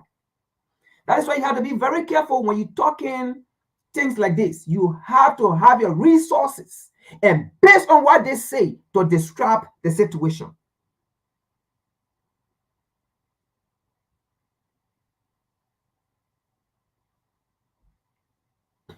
That's what makes it unprecedented. Because China and Russia did not go in to kill someone like Gaddafi. That's what makes it unprecedented. China and China and Russia did not go in to sanction any African leaders when they say, hey, we don't want the Chinese policy, we don't want the Russia policy, or the Russian foreign policy, or the Chinese foreign policy. China and Russia did not go and put sanction on them like the US and Europe. That's what makes it unprecedented. You see? The word they use, their own English, they use. That's what makes it unprecedented. So let's continue here. The CIA and MI6 chief warned of an unprecedented threat to world order from China and Russia and claimed Putin has already come very close to using nuke in Ukraine. Let's continue with this. British and American SPR chief have issued a warning over what they call an unprecedented range of threat to the international order, the superpower, their hegemony. International order from China and Russia are a period of heightened conflict and polarization, at a period that the African continent is rising up to become self-independent, self-sufficient. So that means the US and Europe does not want it. At a point where Russia and China are sharing technology with Africans, the US and Europe does not want it. You heard what he said? At a period of heightening conflict and polarization. Let's continue here. MI6, this is the European CIA. MI6 Chief Rachel Moore, CIA Director William Bond, told an audience at an event in London. No African leader were there, right? No African leader. You puppet and slave sitting on the African continent, you call yourself leader. You were not here. And this meeting was against you. MI6 Chief Rachel Moore and CIA Director William Byrne told an audience at an event in London on Saturday that war, W-A-R, war, sabotage, and the alignment of autocratic leaders are among the mounting threat to Western hegemony. You heard it. Western hegemony. You heard it. So they are telling you they do not care what happens in other parts of the world as long they continue to be untapped there. So that means for the African continent to rise is a threat to their Western hegemony. For nation they call terror country that they loot and take advantage of, for this nation to rise is a threat to Western hegemony. These are their words. We are not making things out here. This is the kind of meeting they have. And then at the same time, these are the people, dumb and stupid African leaders, some of them will come and be having meeting with these people and thinking that they are all leaders. They are leaders in leaders. They are leaders in leaders. These people are users. They have always been and they will always be.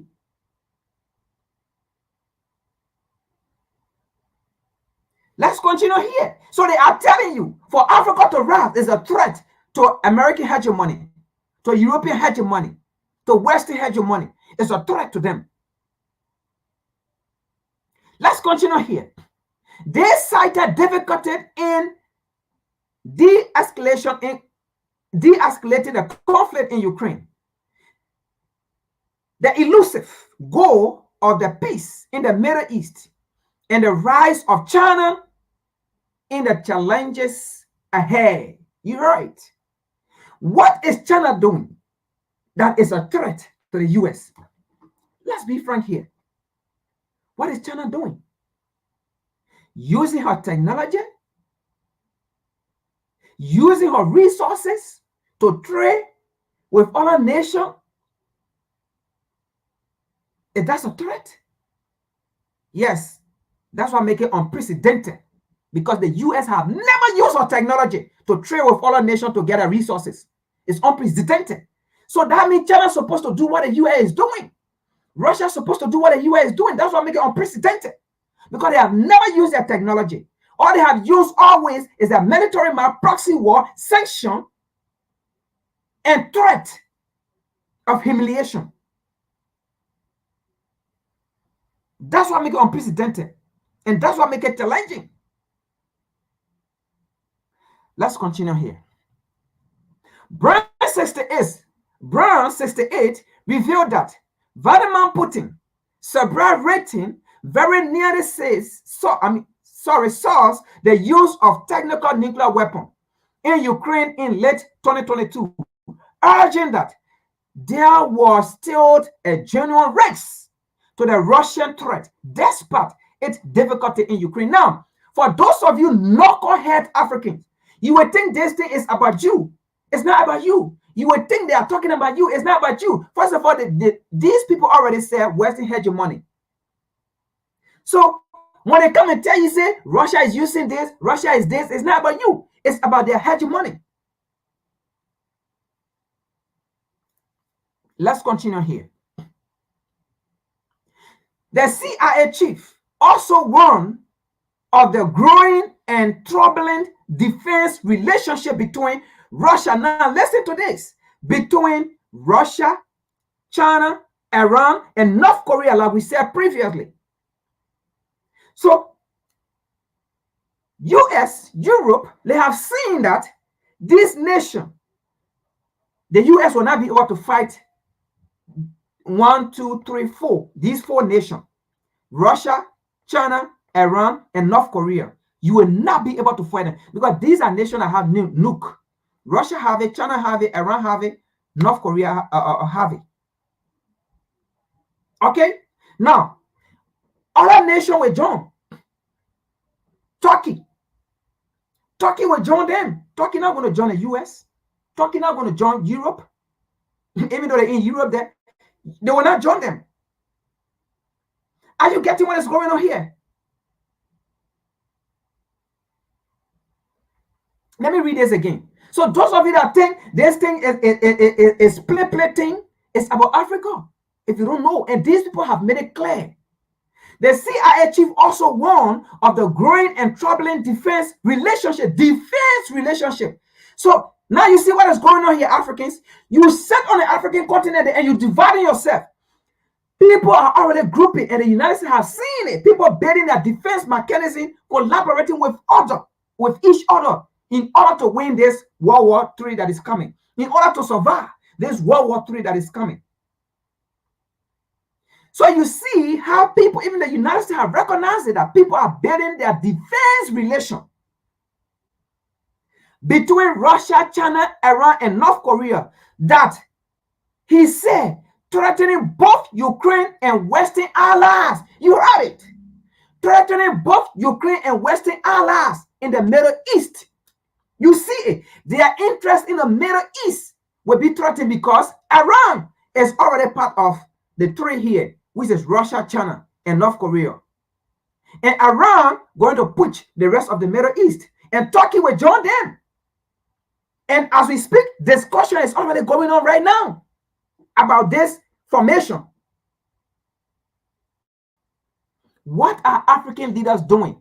But they are busy chasing this Africa summit, that Africa summit, which Africa summit, here Africa summit. Not knowing everything that is going on is centered around Africa and African resources. Let's continue here.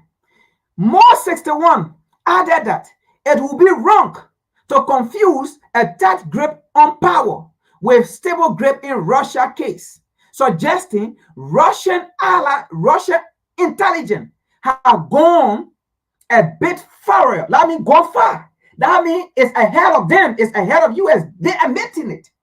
It's ahead of them because they have tested their military might in Ukraine, and they're saying that here Russia is far ahead of them.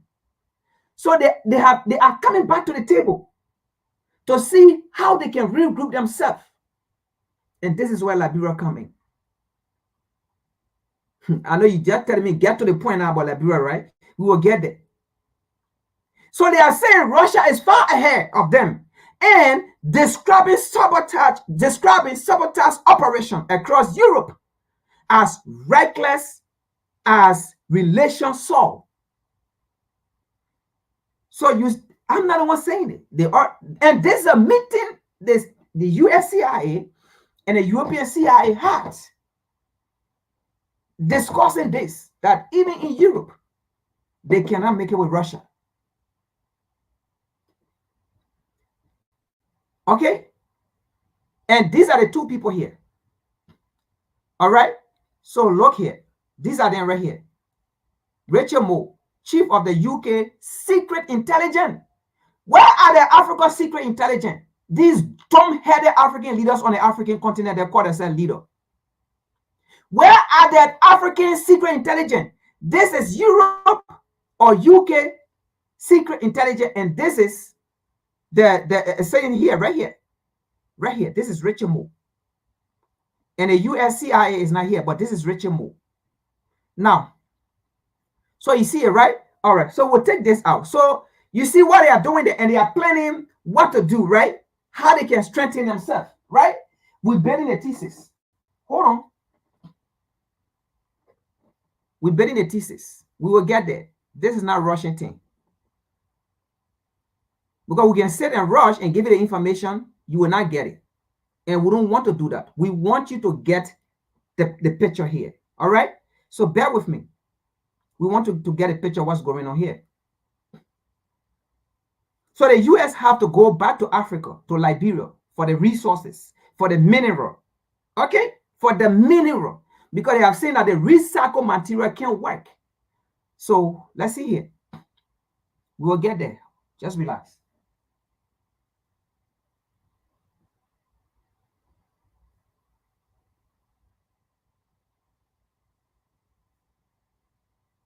Our top story now. The British and American spy masters appearing together publicly for the first time at a security summit to warn of new and growing threats posed by Russia and its allies. And I'm joined by our security and defence editor, Deborah Haynes, to talk us through all of this. Deborah, so an incredibly unique summit to see them both on stage together. They talked a lot about Ukraine, particularly the incursion into Kursk and Russia. Comments about Putin? Yes, it's at the FT Weekend Festival. So it's a very much a sort of a weekend event where you've got lots of different stalls talking about anything from future technology to editorial debates to different types of beers. So it's quite an unusual event for the two spy chiefs to arrive at. But the editor of the FT presented them on stage. And like you said, it is the first time that you've had the heads of MI6 and the CIA both together on a stage. They were asked why they decided to do that at this moment. And actually, Sir Richard Moore, who is the head of MI6, he said that maybe at the end of this session, he might be out asking the same question. And then more serious, he said it's all about sort of being transparent, maybe trying to woo new recruits to join up to the agencies, and also to demonstrate this, what they kept on referring to, the special intelligence relationship between the US and the UK. And then in terms of the substance, yes, Ukraine, Russia was a key topic. They really kind of were quite praising of Ukraine's push into the Kursk region of Russia, but also cautioning about the fact that Russia is still very much in this fight in the east of the country. They also talked about Russia itself, like you said, the leader, Vladimir Putin, how he still has a strong grip on power. Bill Burns, the director of the CIA, said that he's seen no evidence that that grip on power is weakening. But then Richard Moore was quick to add that just because he has a strong grip on power, it doesn't mean that it's a steady grip. And there was also a focus on these allies that Russia is relying on as to help it conduct this campaign in Ukraine, including Iran. There have been reports today, and I've had a Ukrainian source tell me that they believe this is the case, that Iranian ballistic missiles have been transferred to Russia to be used in the war in Ukraine. We know that Iranian drones have been used to huge, devastating effect by Russia in Ukraine. But if confirmed, this would be the first time you have Iranian ballistic missiles also on the ground. The US spy chief was asked about that, whether he could confirm those reports. He didn't confirm them, but he did say that should that be the case, then it would be a dramatic escalation. And then there's also, he talked about China. It's just worth mentioning that there were concerns by the UK and the US about the potential for China to give weapons and ammunition to Russia. China and Russia, they have that close relationship, one that's of mutual convenience as opposed to mutual warming, although it has been a lot warmer or increasingly warm as the West gives the cold shoulder to Russia. But the spy chief said that they hadn't seen evidence of weapons and ammunition directly being given to Russia for the war in Ukraine from China, but that actually these dual-use technologies that have helped Vladimir Putin to enable his forces to rebuild when they've been under attack, they have seen evidence of that. And Deborah, they also spoke about the Middle East, of course, another flashpoint in the world right now, talking about the need for a ceasefire in Gaza and how that would have ramifications across the Middle East, but also talking about potential retaliation for the killing of Ismail Haniyeh from Iran. Yes, so as you know, Bill Burns has been intimately involved in the ceasefire talks, the negotiations. He did talk about a new, more detailed proposal that is going to be put forward in the next few days. So it'll be interesting to see what details come out more about that. He sort of talked about how with negotiations, it's always the last 10% that is the most difficult to navigate. And he said that it's really going to require political will by both sides, leaders on both sides willing to make tough decisions, difficult compromises, to recognize as well that enough is enough, and to enable the hostages to be returned home to Israel and for a ceasefire to be put in place in Gaza. Okay, anyway, we read an article. So, but I just played the video, right, so that you can see from the article that the meeting was heard. But again, you see how, like, Nkrumah, how they call it, Nkrumah said here, those Europeans act like they are on the right side of every issue. Exactly. So you see the question that the general asked about they going in and killing the Iranian or let's just say general or big person, right? And you see how she does that, that question.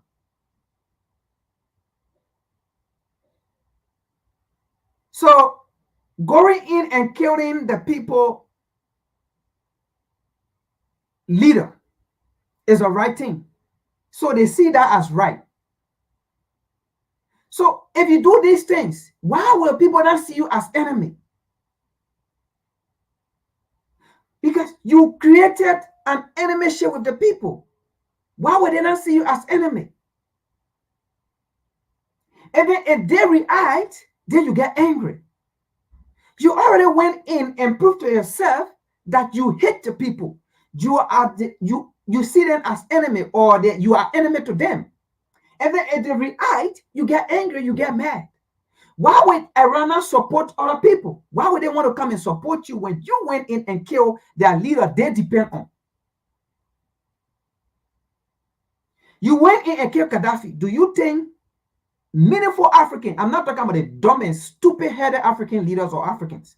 I'm saying meaningful African. Do you think they will be pleased with the U.S. for what they did in Libya? Kill the president, the dealer? And then destroy Libya up to today. Libya is a struggling nation today. When Libya was, in fact, the most powerful nation on the African continent that never depend on loan, never took loan, never wanted loan from anybody. The leader was using the resources for the benefit of the nation and 8 people. You went and killed that leader and destroyed Libya today. That today Libya cannot even enjoy her resources like under Gaddafi, where the American companies are there looting the people's resources. And then if the people come to find out, you think they will be friendly with the U.S.? Absolutely not. So you go and create your own enemies. And then if the people see you as an enemy, then you get angry. But you went and identify yourself as enemy. Now, if they tend to watch other people who want to come and elevate them from the situation you put them in, and then you say they love that people and they hate you when you created it. So we are just speaking the obvious. Don't get mad if people get angry based on your action against them. That's just the bottom line. Do you think the Libyan people will be pleased with the U.S.? If they come, in fact, not if, they have already come to realize that, well, we were living a better life under Gaddafi. But the U.S. came and said, oh, they will kill Gaddafi and then gave us a better democracy, a better leadership, a better life. But since Gaddafi gone, we have not. Why will people not be angry with the U.S.? When they said Robert Mugabe was the problem and they put sanctions on Zimbabwe. Now, Robert Mugabe was dead and gone, long time. Why is the sanction still on Zimbabwe when you say it was because of Robert Mugabe? So you just prove yourself to be a liar. You just prove yourself to be enemy to the people. So if the people react and they want to say, oh, you know what? US lied to us. Now let's go to Russia. Let's go to China. Then you get angry and say, oh, the people chose China over you. The people chose Russia over you. It should not happen in the first place. If you're not doing what you are doing, why will anybody want to go to China? Why will anybody want to go to Russia and leave the US or leave Europe? It is because of your systematic behavior, oppressive, dehumanizing, and looting and oppressing behavior to the people. That's why the people have to turn to different people. What reason would they have to turn to China and Russia if you are doing a good thing, if you are doing the right thing? They will have no reason going to China or Russia if you are doing the right thing. That's just the bottom line. So you create your own enemy ship. Then why should you blame people when they want to move on to, oh, so you enjoy people being oppressed and suppressed. You enjoy it. You enjoy people just begging you all the time. You enjoy it. You enjoy seeing people cry in tears. You enjoy it. You enjoy people being in poverty. So you enjoy calling people third world country. You enjoy it. You enjoy people calling people third world country, third world nation all the time. You enjoy it. I see. Now I see why you're having difficulty in the war. I see. Let's continue here. Let's take a quick break with this video here. And then now we come to Liberia. We are coming to Liberia now, okay? Little by little. Let's take a break with this video.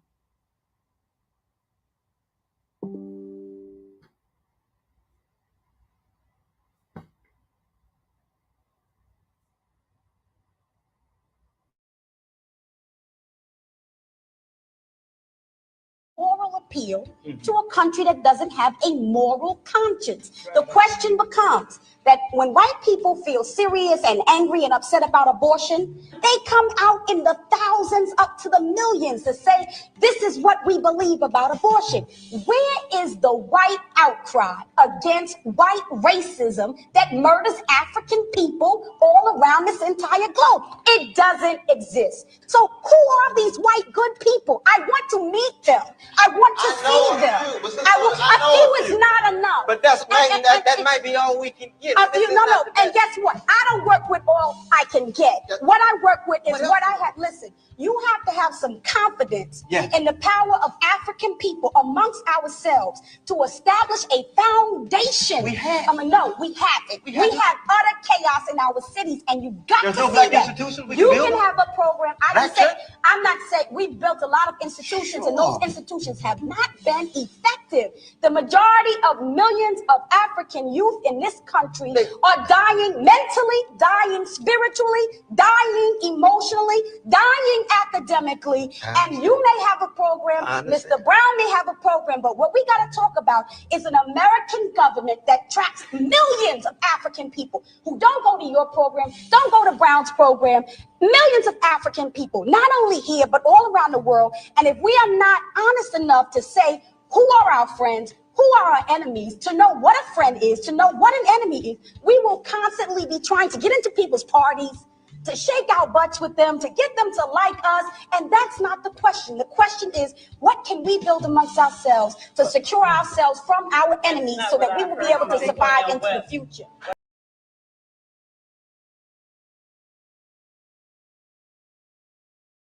All right. Let's continue with that. And that goes to also the African leaders. As you heard it, that she spoke. This is not just about the US or African people in the US, but all around the world. And that is what exactly going on now, like I said. Why will anybody want to leave the US to turn to China or Europe or Russia? It is because US have failed.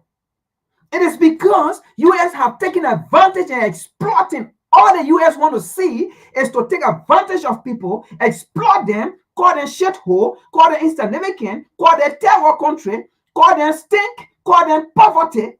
all kind of adjective used on them, but at the same time, you continue to exploit them. Not working with them to take them from an adjective called third world country, insignificant, or shithole, or poverty, to take them out.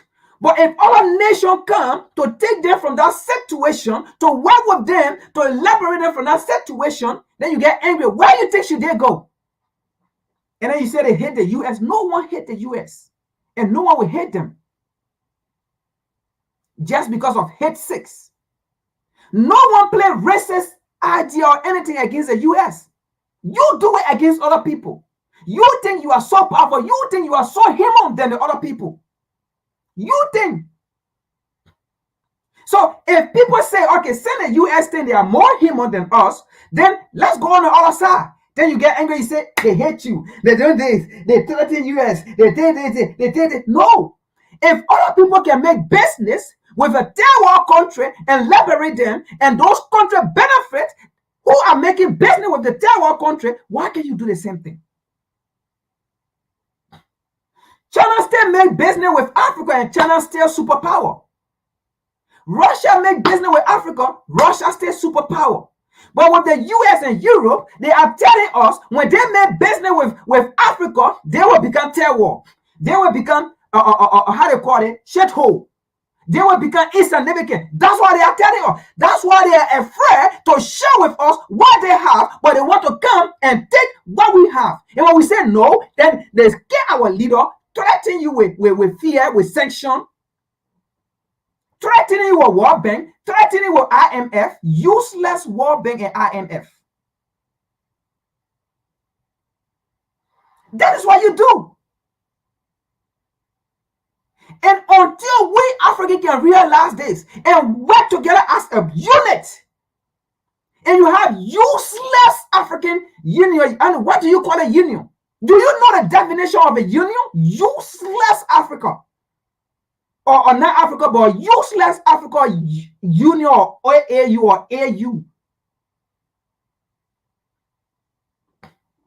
Did you not see the European Union? Who called the CIA? You saw it. Discussing about their future. But you have one useless organization called ECOWAS, one useless organization called AU.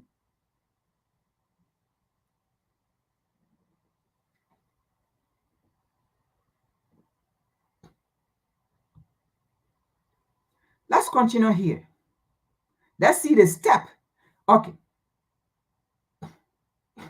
Now that we have laid a premise or the premises, right, of what step, because we are saying, the US is saying they don't have the resources, they don't have the military might, okay, they don't have the technology, they don't have the equipment for World War III, which of course they are not going to let go. So then, what happened? Follow me.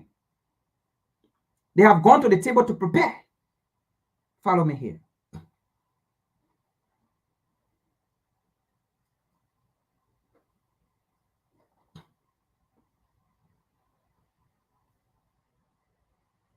Okay. Now, am I saying the US does not have nuclear weapon? No. What I'm saying here is the US is now well equipped to deflect. Don't get it twisted. No matter what you do, World War III will come. Oh, hold on. Oh, something happened here. What just happened? All right, I have to go back to my email and bring this thing up. I don't know what just happened here, but bear with me here. Let me go to my email and pull it out. Let me see here. Bear with me, folks. Where can I find it?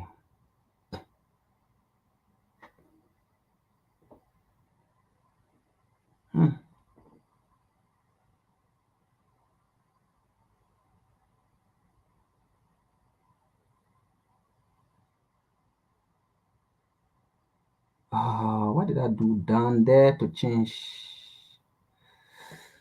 All right, I will find it. You gotta just give me time. Let me see. I gotta put it on. Oh no. No, this is not it.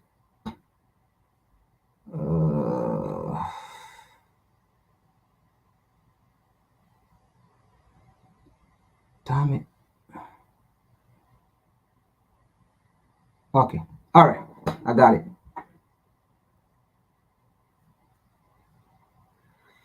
All right. I pull it out. So thank you for hanging in. Let me pull it out quick.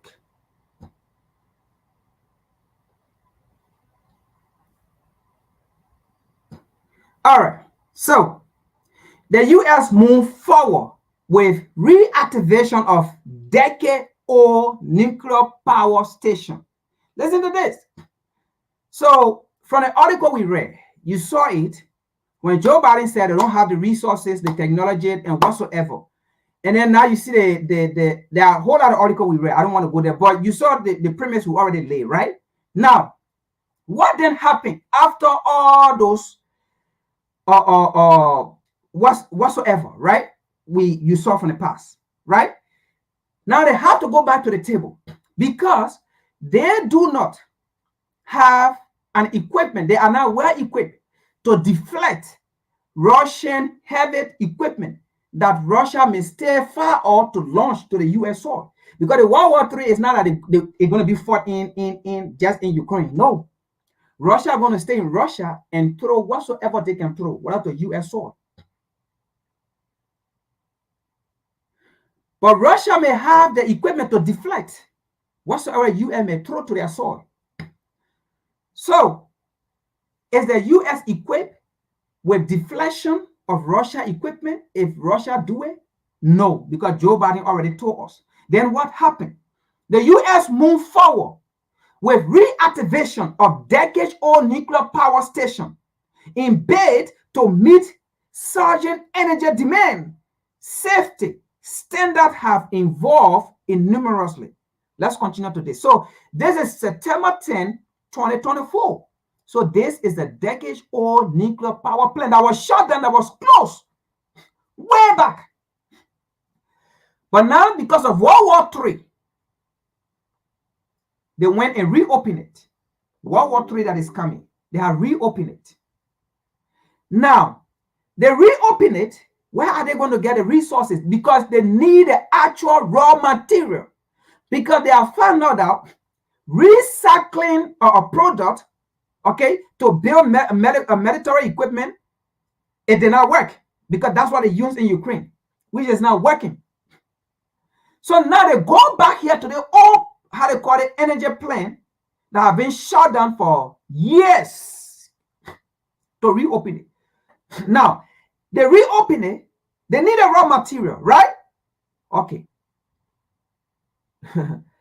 Oh man, what am I doing here again? I lost it. Wait, bear with me, folks. I gotta go back. I just lost it. I got it here.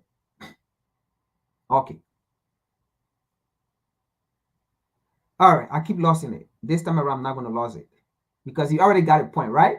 So now, let's read the article. Then from there, we'll go to Liberia.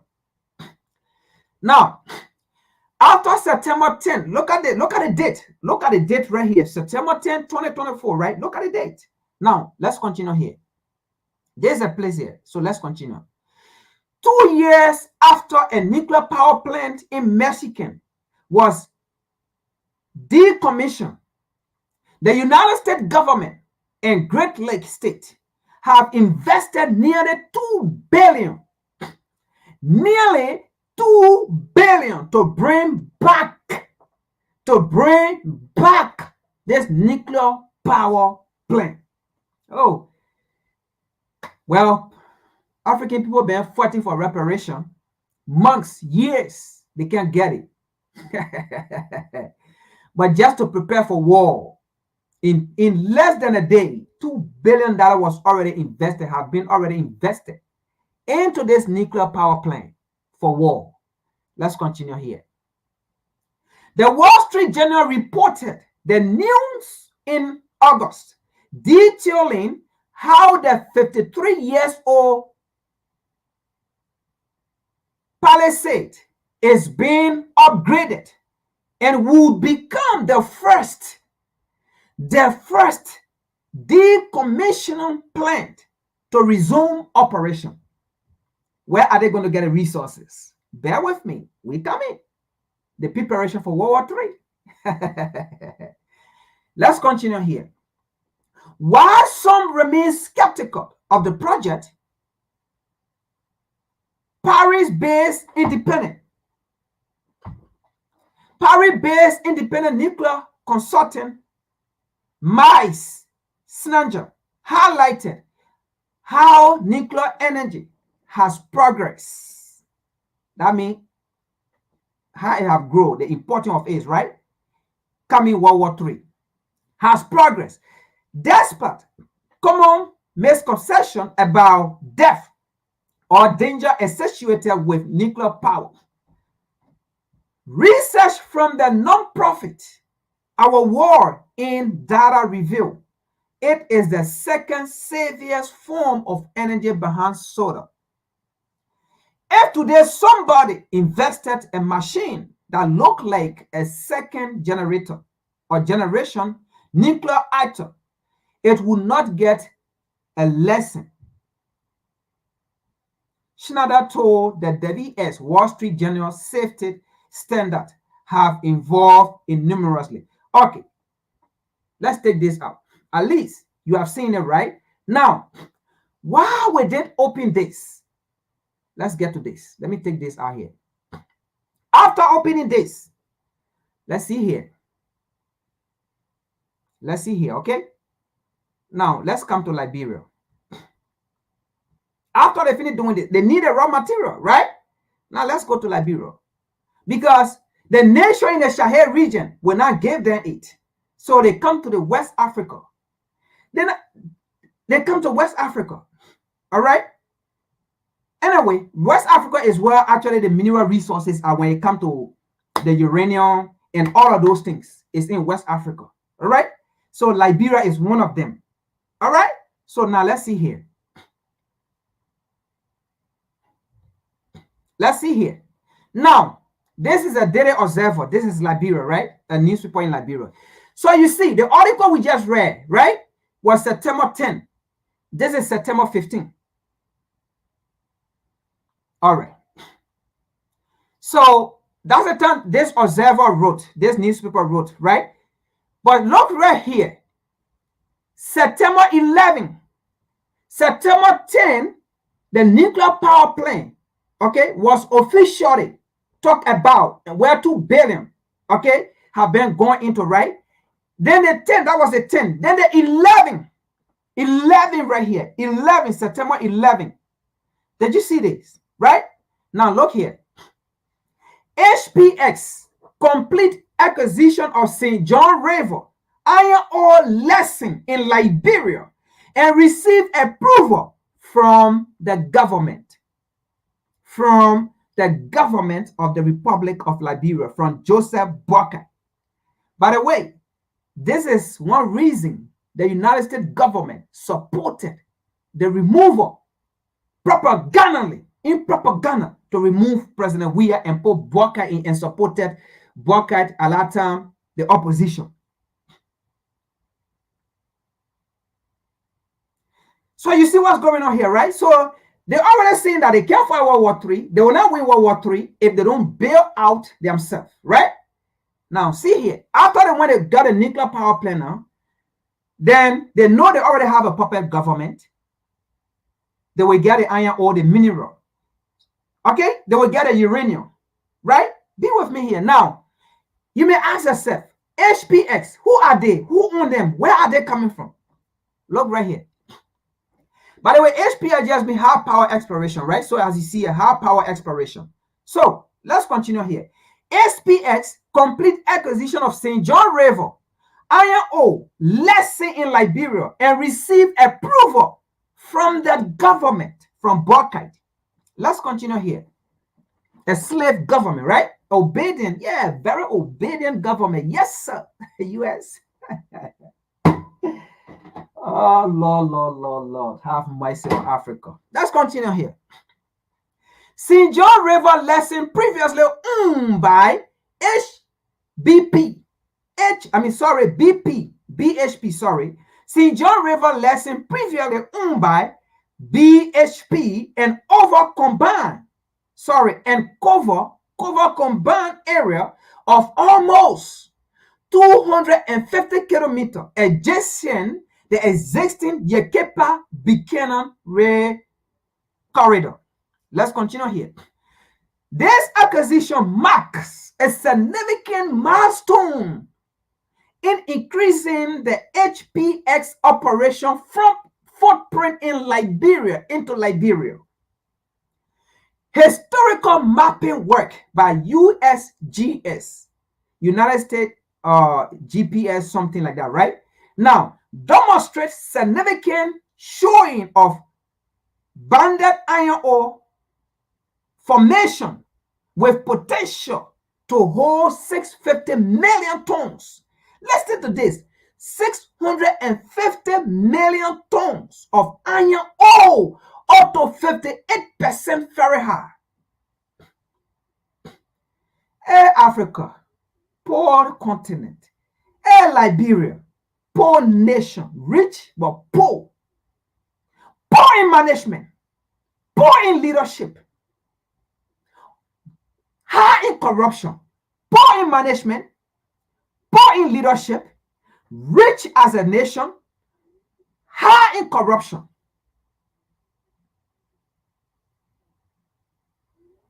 Let's continue here.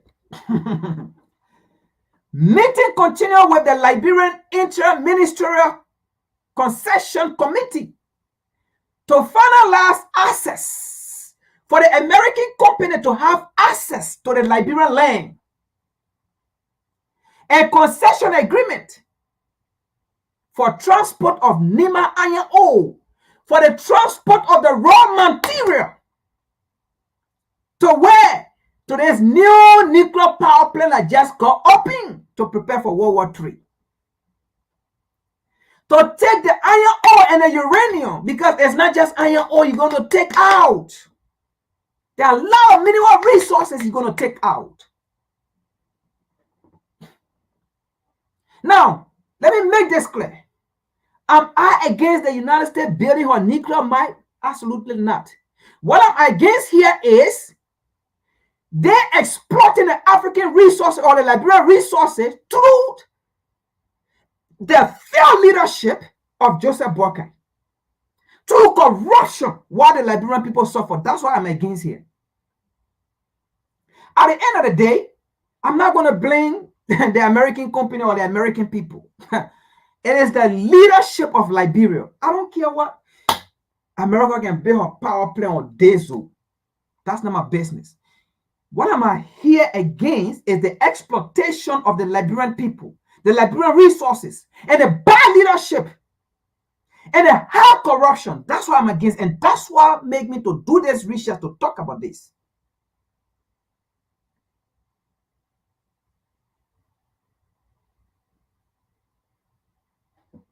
So, taking the Liberian iron ore, bringing it to this new nuclear power plant. Okay? 650 million tons of iron ore, up to 58% Fahrenheit. Meeting continue with the Liberian Inter-Ministerial Concession Committee to finalize access, to get access to the Liberian land, to get access of the Liberian resources to outside company to come and just take the resources, the raw material, and take it out of Liberia. And by the way, when I read this thing here, this thing, nothing in it to benefit the Liberian people. What in it is, they have bought the Liberian government, and the Liberian government will take the money, put it in their pocket, and then have a share in it. And every year, whatsoever they give to the government, until the new government can come in. But even if the new government come in, how are they going to take the iron ore back? Because they're going to give it to them for X amount a year. And Look, it's not even mentioned in here how many years are they going to give it to them for. And it's not even mentioned in here how many $1 million or $1 trillion will be given to Liberia. It's not even mentioned in here how are they going to transform Liberia, how the Liberian people are going to benefit. It's not even mentioned in here.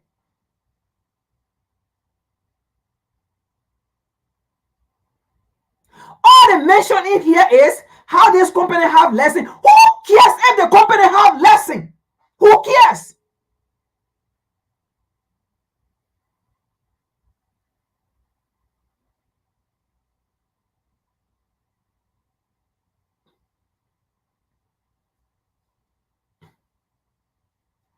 Meeting continued with the Liberian Intern Ministerial Concession Committee to finalize access and concession agreement for transport of Nima iron ore through Liberia. So that's what this agreement is about. Yes, American company, Joseph Barker said, yes, come and just take our iron ore and carry it. That's the agreement here. That's the agreement. Give them access to come and get our mineral, take it out of Liberia and go with it. This is why they hated President Josh Manawia, because he, first of all, he put a ban on the rubber. They say, oh, this man is a threat. How are we going to build our military equipment to make sure our equipment get tires and rubber, latex? You want to put ban on a Firestone plantation? They ran propaganda against him. They're removing. And Liberian people thought when a white man speak, then heaven have opened to them. Then God is speaking to them. When they hear the white man speak, they allow an idiots like McCarthy sat down there and told them all kind of rubbish, and they believe that, oh, the American embassy has spoken. Why is the American embassy not speaking now?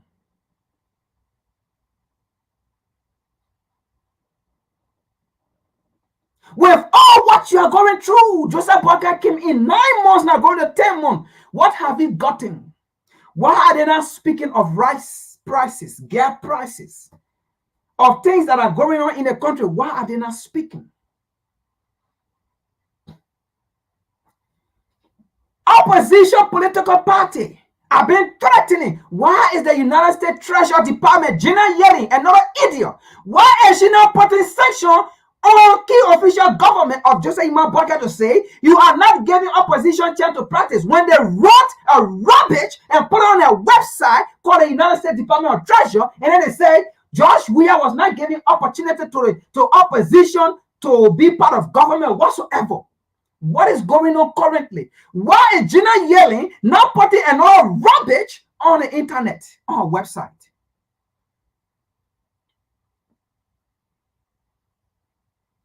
Let's continue here. HPX. Let's continue here. Moravia, the Republic of Liberia, United States Company, High Power Exploration, INC, is pleased. Oh, they are so happy. They are so happy to have a puppet government. They are so happy to have an obedient government. Is so pleased to announce the successful completion of the acquisition of the St. John River iron ore lessons in Liberia, because they have lessons. So they went to the Liberian government. Yes, we have lessons. Who cares if we have lessons?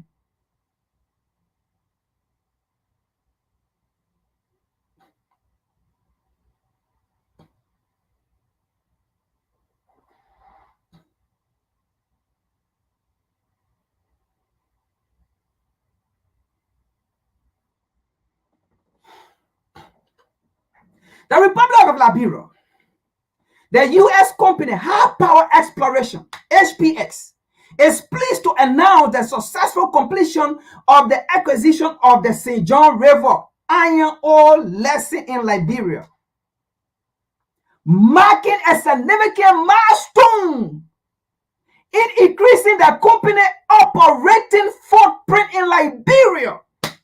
There is nothing in this article about what Liberia will do to benefit. Nothing is out here. I don't know what our government in Liberia are thinking about. But anyway, that's what they were put in power for. So they have to do their part. And that's how a slave government do. This is the work of a slave government. That's how a corrupt government operates. That's how an obedient government operates to the slave master. St. John River Lesson, previously owned by BHP, and spinning nearly 250 kilometers adjacent the Yekepa-Bikena Railroad corridor, are highly prospective access. Look, it's not even an access to the Liberian, but they are saying it's a prospective access with historical mapping by the United States. Look, is Liberia not a colony or a territory to the U.S.?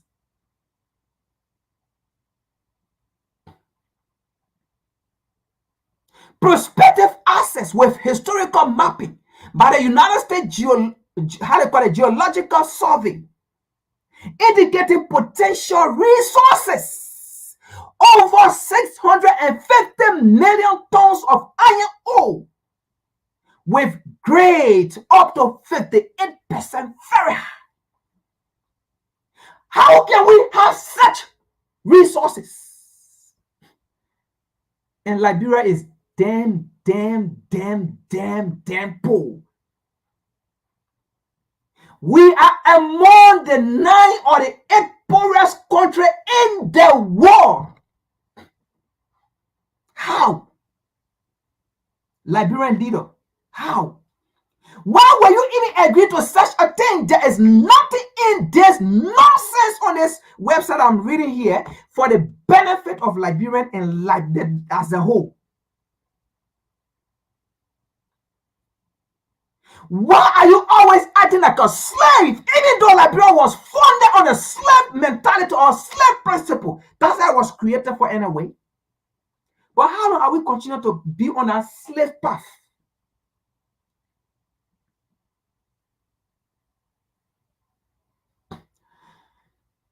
Let's read. Following the completion of technical due diligence in February 2024, HPX geological team confirmed the significant perspective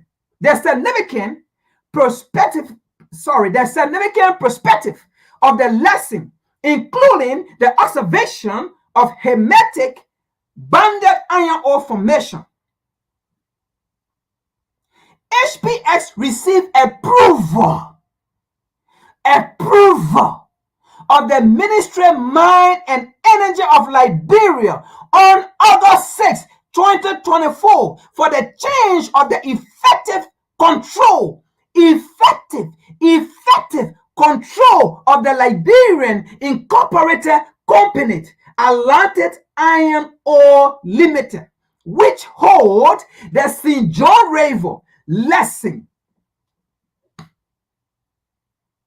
So, by the way, everybody that live in our area, okay, the water body of that area are going to be contaminated. And those people will benefit not. Their water will be polluted. And the corrupt government will sit there and watch the people die of disease. Measles, chicken pox, everything. No safe drinking water.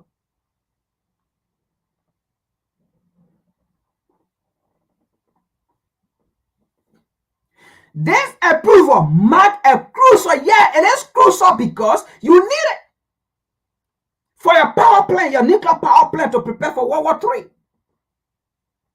You have succeeded. This approval marked a crucial step in solidifying HPX. Yes, of course, you have succeeded. That's what makes it crucial. This approval marked a crucial step. At the time you needed it, Liberia have once again come to your rescue. But when are you going to come to Liberia rescue? Somebody may say, oh, the US gave million. But let's take to this. How would they not give million? Or how can someone come and take trillions of dollars from you? Then they can't give you million. Then you say the US gave to Liberia, they donate to Liberia, they are invested. Are you thinking? Are you thinking? Do you think it is only iron ore going to take from Liberia? These people going to take uranium, everything. They will make trillions of dollars and then come and give you 1 million for a certain sector. Then you sit down there and say America donate money to Liberia. They can invest in Liberia, they can do this. Are you thinking? If I come to your house, I see a mineral. I didn't give you nothing. First of all, I gave you nothing. And then I take that your resources that worth, let's just say $10 million. Let's just say, okay, for clarity, just for you to understand, that worth $10 million. But you don't even know. Even if you know, you don't have the power.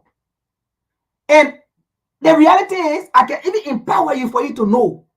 I can even build factory. I can even, I can give you the technology, everything, so you can benefit to build yourself. But I don't want to do that. Then I take that resource that worth $10 million. I carry it to my home or to my place. Okay? And then make $20 million out of it. Right?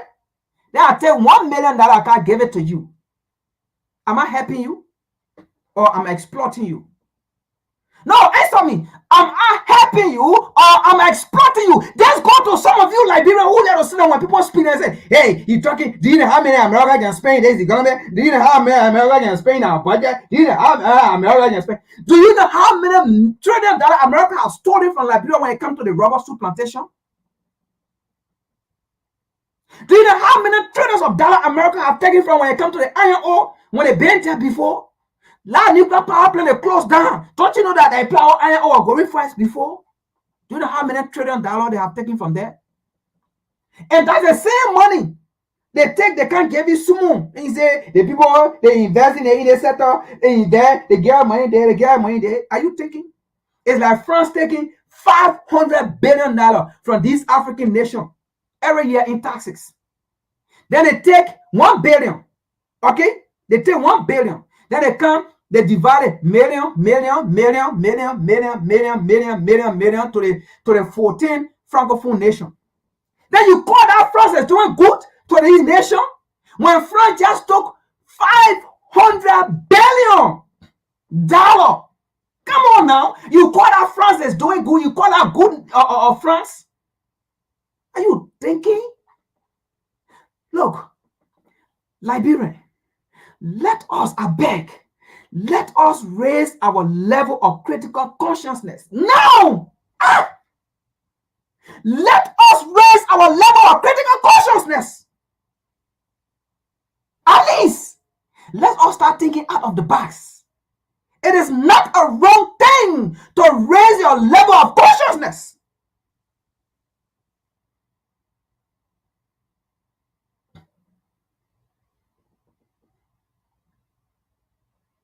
This approval marked a critical step in solidifying HPX presence in Liberia and advancing its operation in the region. Now, ask yourself, this HPX is in South Africa. What have it done to improve the life of the South Africans? Ask yourself before you think you're going to be this thing going to be any good thing to Liberia. Like I said, we don't care what the United States can do to build a military might. But our African leaders, why should you agree to these things? And these are some of the things Abraham Traore is standing against. And they don't like him. And this is why Abraham Traore is one of the best leaders in Africa, right, in the world. These leaders in the Shahid, the AES, they are the best leader in the world. You know why they are the best? Because they do not believe in exploitation. They are against exploitation. That's why they are the best. They do not believe in taking advantage of people. That's why they are the best. They do not believe in corruption. That's why they are the best. They do not believe in taking advantage of people. That's why they are the best.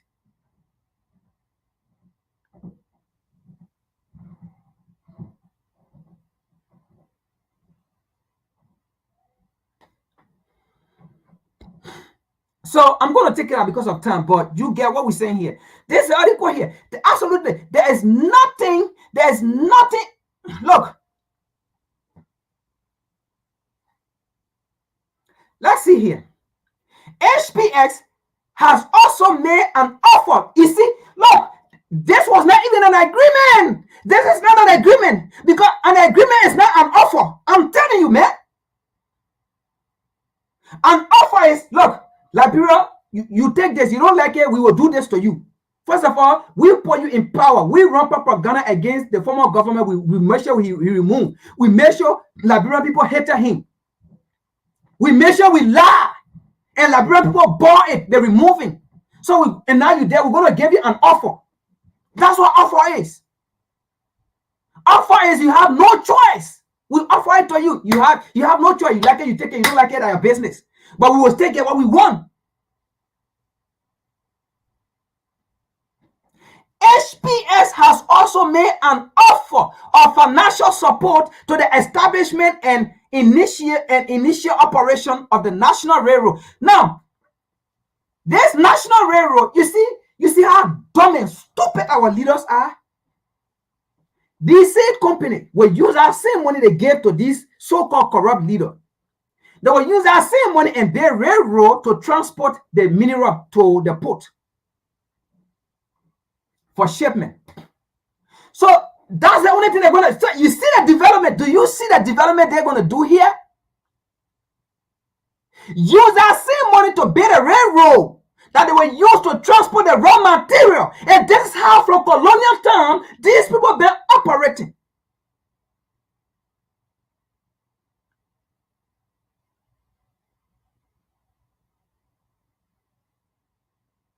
Did you see that?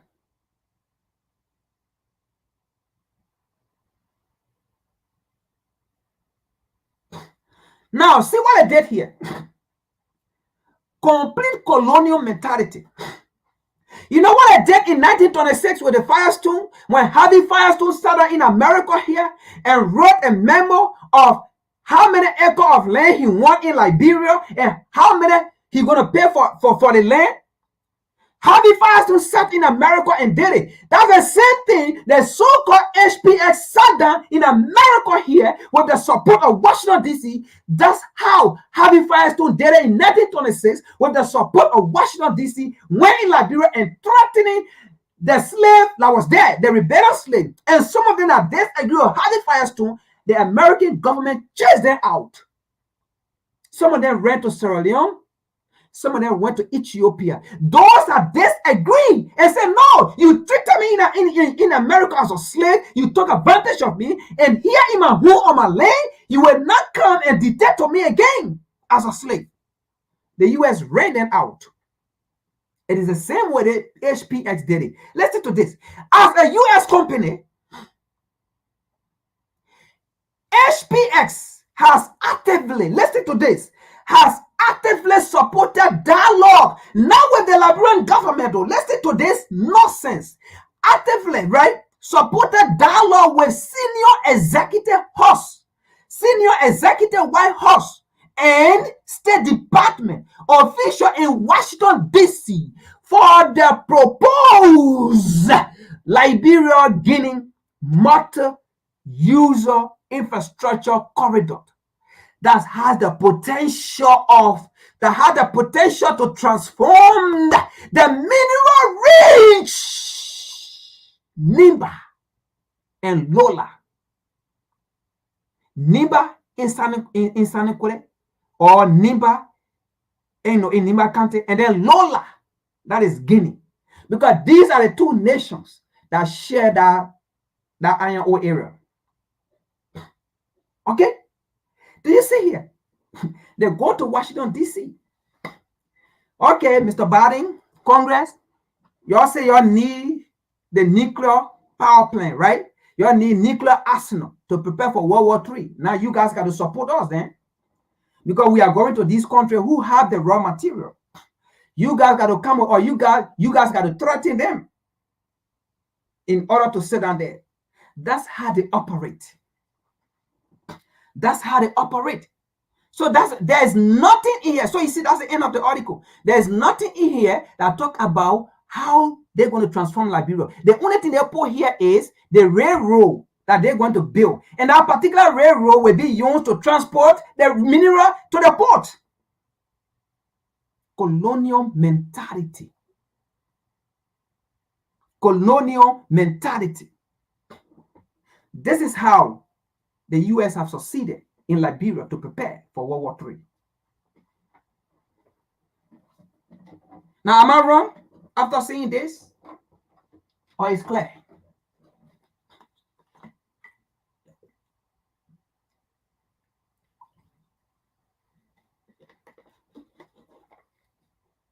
Did you see that? That's it.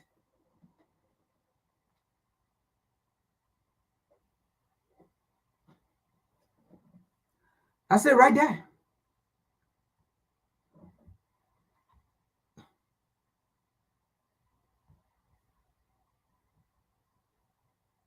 People like Kwame Nkrumah of Ghana were still alive. And I know their opinion about making the United States of Africa. Yes, uniting African countries to be stronger and greater. Okay. Yeah, I like it.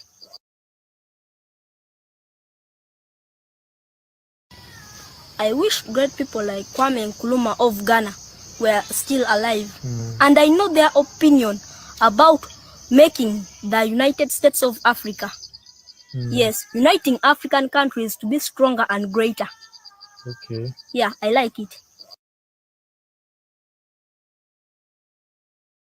You know, look at this little boy. How will this little boy, okay, who is struggling to even go to school, who is struggling, all right, to even see what they call technology, okay, to even get textbook to read.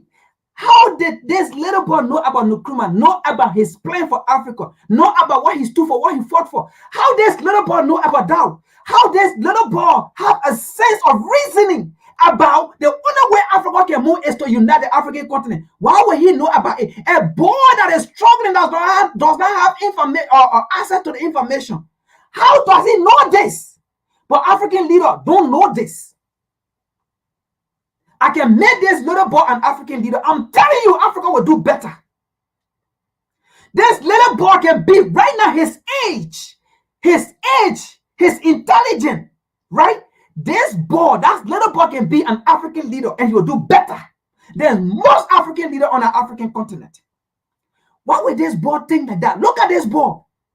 You will think his condition will make him not to even think. How did he even get to that level of getting that information? How?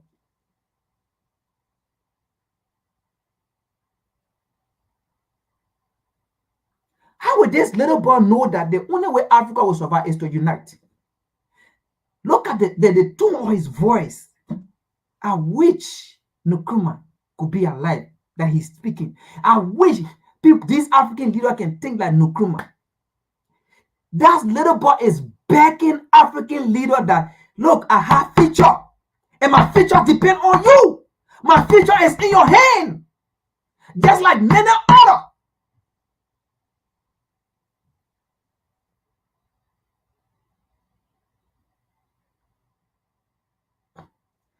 Well, that was a video here to clear some doubt about what's going on behind the scene. I'm not going to, with this video, I'm not going to talk. Just listen to it and we'll close with that. Okay? Just listen to it and we will close with that. I know some of you have been having doubt. They know the story, but let's see here.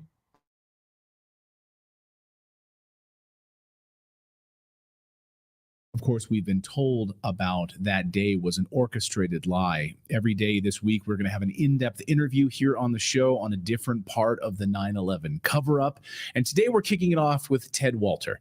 He's the executive director of International Center for 9/11 Justice, and he just led a big symposium over the weekend with his presentation called The 9/11 Hijacking Myth Exposed. And Ted joins me now. Ted, great to have you here. Great to be here, Clayton. Always good to see you. And great to see you, and great for all of the work that you've been able to do to put together this big symposium with all of these different speakers to shed the truth, the light on the truth about all of this. So we're starting with the hijacking. But before we get to the hijacking specifically, because you said in your presentation that that is where everything flows. Everything flows from the hijacking part of the story, right? So, and then all of the other pieces come from that. We'll get to that in a second.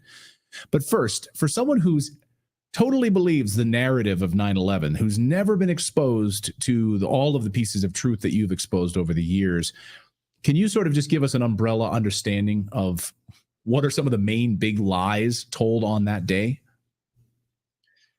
Absolutely. So I like to boil down the events of the day of 9/11 to basically 4 key events or 4 claims that are in the official story. The first is that these 4 planes were hijacked by 19 young Muslims. The second is that those hijackers somehow managed to fly the planes, navigate them, and fly them all the way to their targets, or at least in 3 out of the 4 cases. So you have the flying of the planes. The third is that the U.S. air defense system completely failed to stop these planes from reaching their targets, failed to intercept the planes after they were hijacked. And the fourth claim is then that 3 skyscrapers in Manhattan collapsed because 2 planes hit 2 of those skyscrapers. So those are like the 4 main events that we're talking about. And I would say over the last 20 years, a lot of focus has been put on, why did the air defenses fail? What was going on with the FAA and what was going on with NORAD? And certainly a lot of focus has been put on the question of why do these buildings collapse? And both in the mainstream and in the sort of the alternative community of people questioning this story. Particularly the collapse of the buildings. And in my view, it's beyond any doubt established that the Twin Towers and Building 7, the 3rd building that came down on 9/11, were brought down by controlled demolition. Most likely explosives or thermite-based, nanothermite-based explosives that tore the structure apart and totally pulverized all the concrete. And there's just no way that the top of each building could crush the 90 stories of structure below it, even if it started to fall just a little bit. And certainly the heat from the fires was not enough to weaken the steel. And the Building 7 just dropped straight into its footprint. So that's really well established. And even people that are not involved in questioning these issues have probably heard that idea floating around. The 2 events that I described first, the hijacking of the planes and the flying of the planes, and our argument, which is that there's no way that the alleged hijackers could have actually successfully hijacked the planes and then flown them to their targets.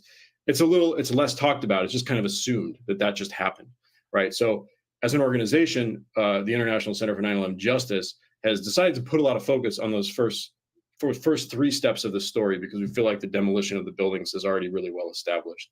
And so for this symposium, we were basically presenting research that we've done over the past year. And my focus was on how plausible is the story of these hijackings, and do we have any real evidence supporting them? Because when you start to dig into it, all the evidence for the hijacking story entirely come from the phone calls that were made or that were purportedly made from the 4 aircraft by several of the passengers and flight attendants. And so I can dive into that. Yeah, let's get to the phone calls in a second. You say that everything starts with the hijacking piece of the story. And you're absolutely right. We've covered extensively here on the show about the buildings. I encourage our viewers to go and see those interviews about the buildings, the controlled demolition of that. That has been a huge part of the story. Most people have been focusing on that.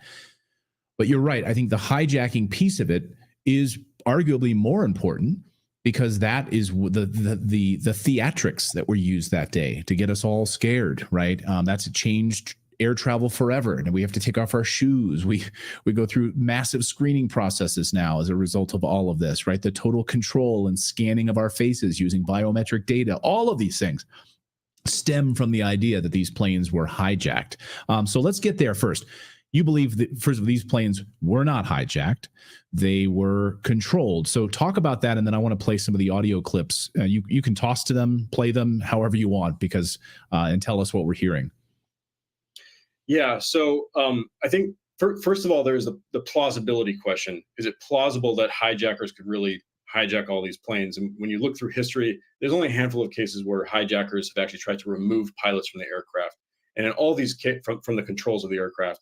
And in all of these cases, they're unsuccessful, and it's a really chaotic situation. You know, the fights ensue, passengers and flight attendants get involved.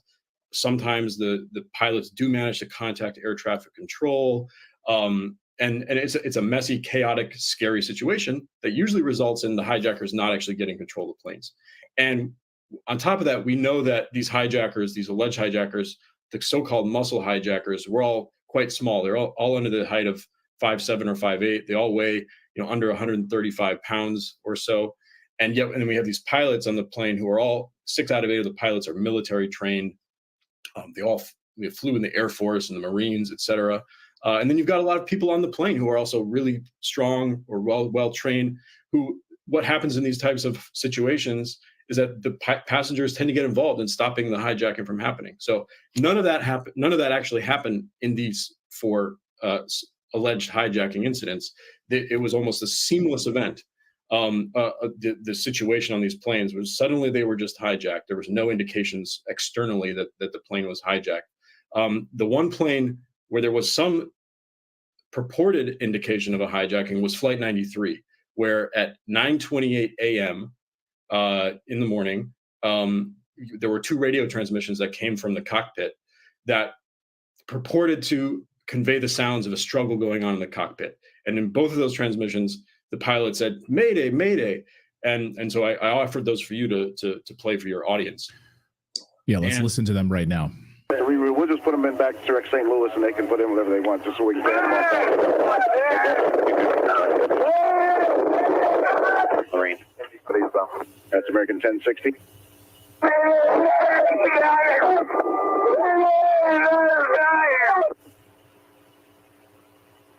Yeah, what are we hearing here, though?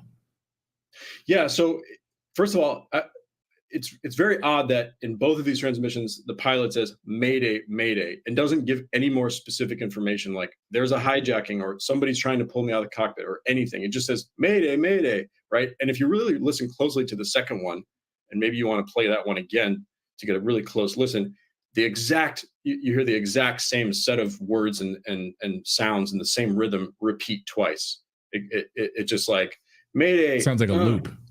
It sounds like a loop. "Mayday, get out of here." Now, I don't think it's like verbatim the exact same sound waves, but it's basically a loop.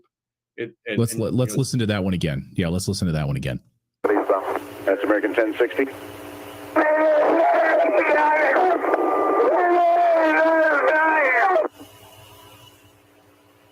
Yeah, it does. And when you hear it for the first time, it does sound fabricated. But of course, our brains could be playing any sort of tricks on us. But so these recordings you maintain are fabricated, and then all of the sort of narrative flows from these recordings, right?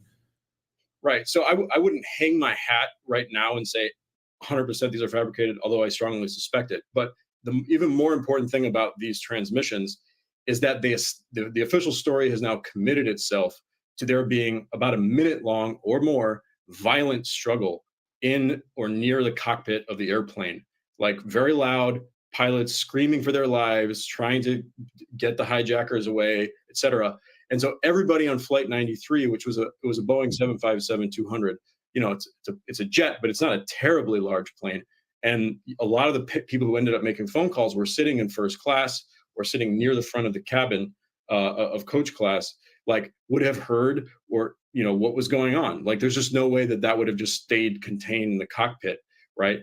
And so about a minute and a half later, you start getting phone calls supposedly coming from the flight where passengers are reporting what's going on.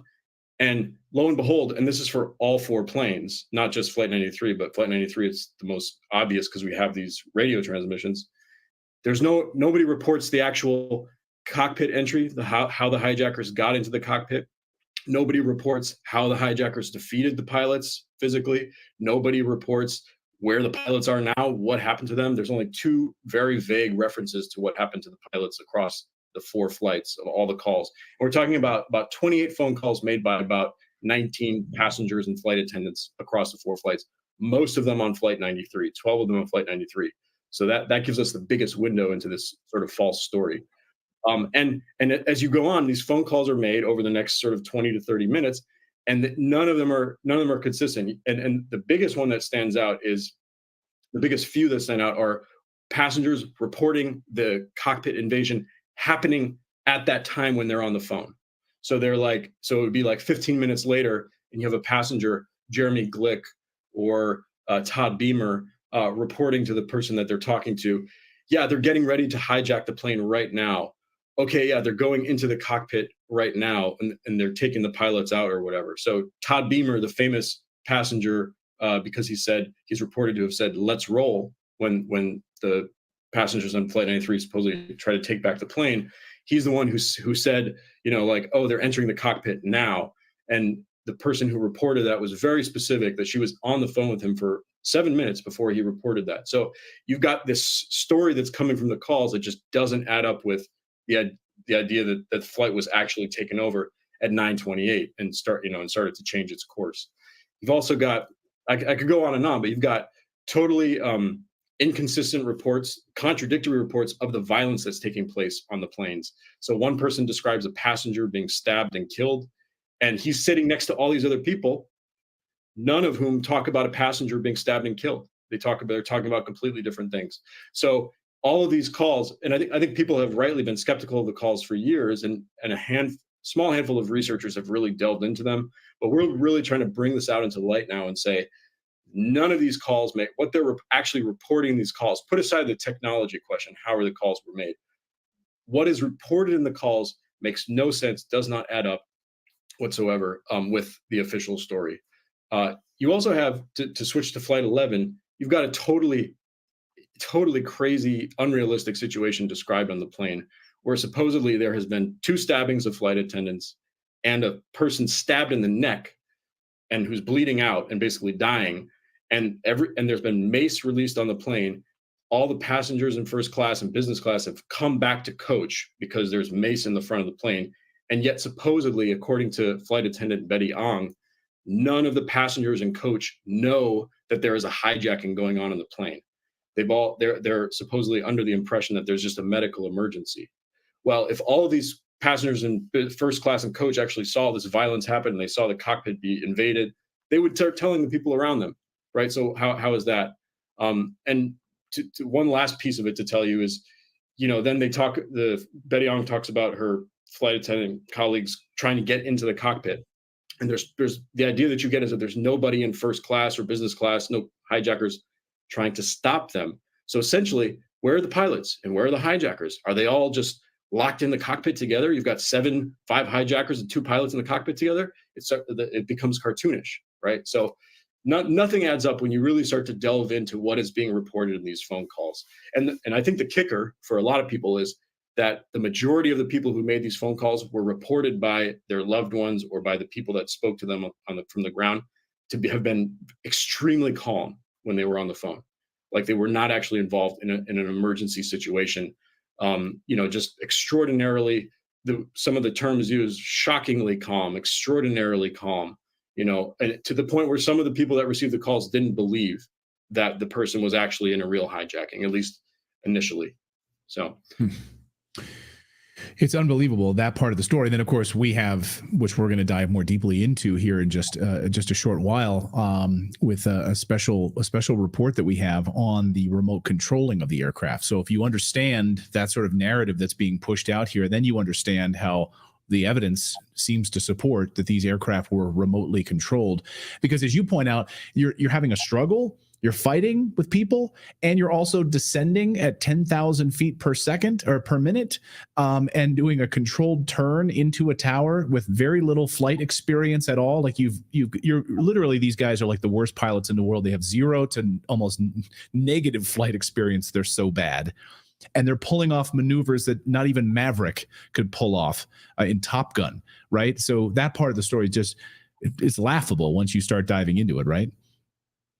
Yeah, it absolutely is. I think both pieces of this, that they could have hijacked the planes, and then somehow even just figured out where to turn, like as soon as they get control of the plane, how are they like to turn the plane and to like get your bearings, and to do that in a situation where you're probably covered in blood. You've got like, 200 pounds like covered in blood that you've just pulled out of the cockpit. Like it's just that aspect of it, the stress aspect of it is also very implausible. But yeah, they wouldn't have been able to get the planes all the way there. And then the final maneuvers to actually hit the targets, hitting the towers and hitting the Pentagon are just, it's fairy tale stuff that even inexperienced pilots, or really any pilots, could maneuver the planes in that way. Well, I want to thank you, Ted, for everything that you've been doing, your organization, organizing this symposium, bringing all these incredible speakers together. And for our show, I really want to thank you because we're kicking off our week-long. All right. Thank you so much, folks. Thank you for hanging in. I know we've been on since 1 o'clock. Now it's almost 4 o'clock. Yeah, that's what I have to give you. I mean, for the 9/11 thing, I'm not going to dive into it. I'm just going to leave it like that. What you heard, what they said, that's it. If they can go after them, I just played a video. So for some of us who, are so skeptical about, we'll just leave it like that. And no.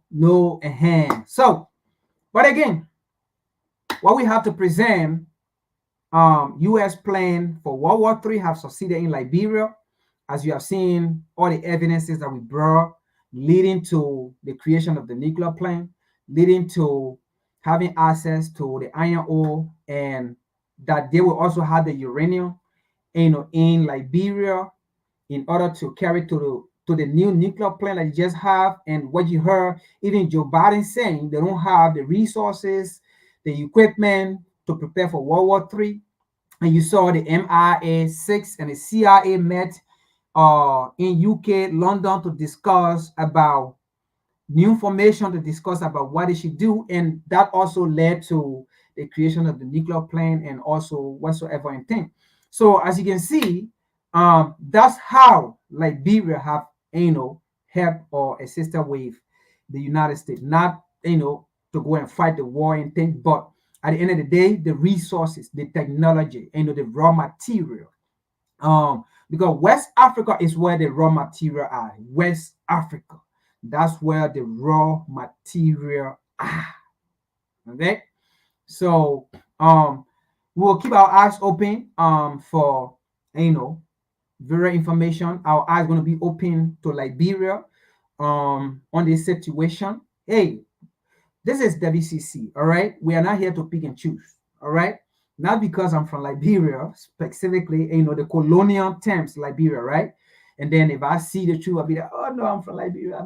No, we are Pan-Africanists, all right? We want to see Africa free. Like Nkrumah said, the independence of Ghana is meaningless until all Africa is free, right?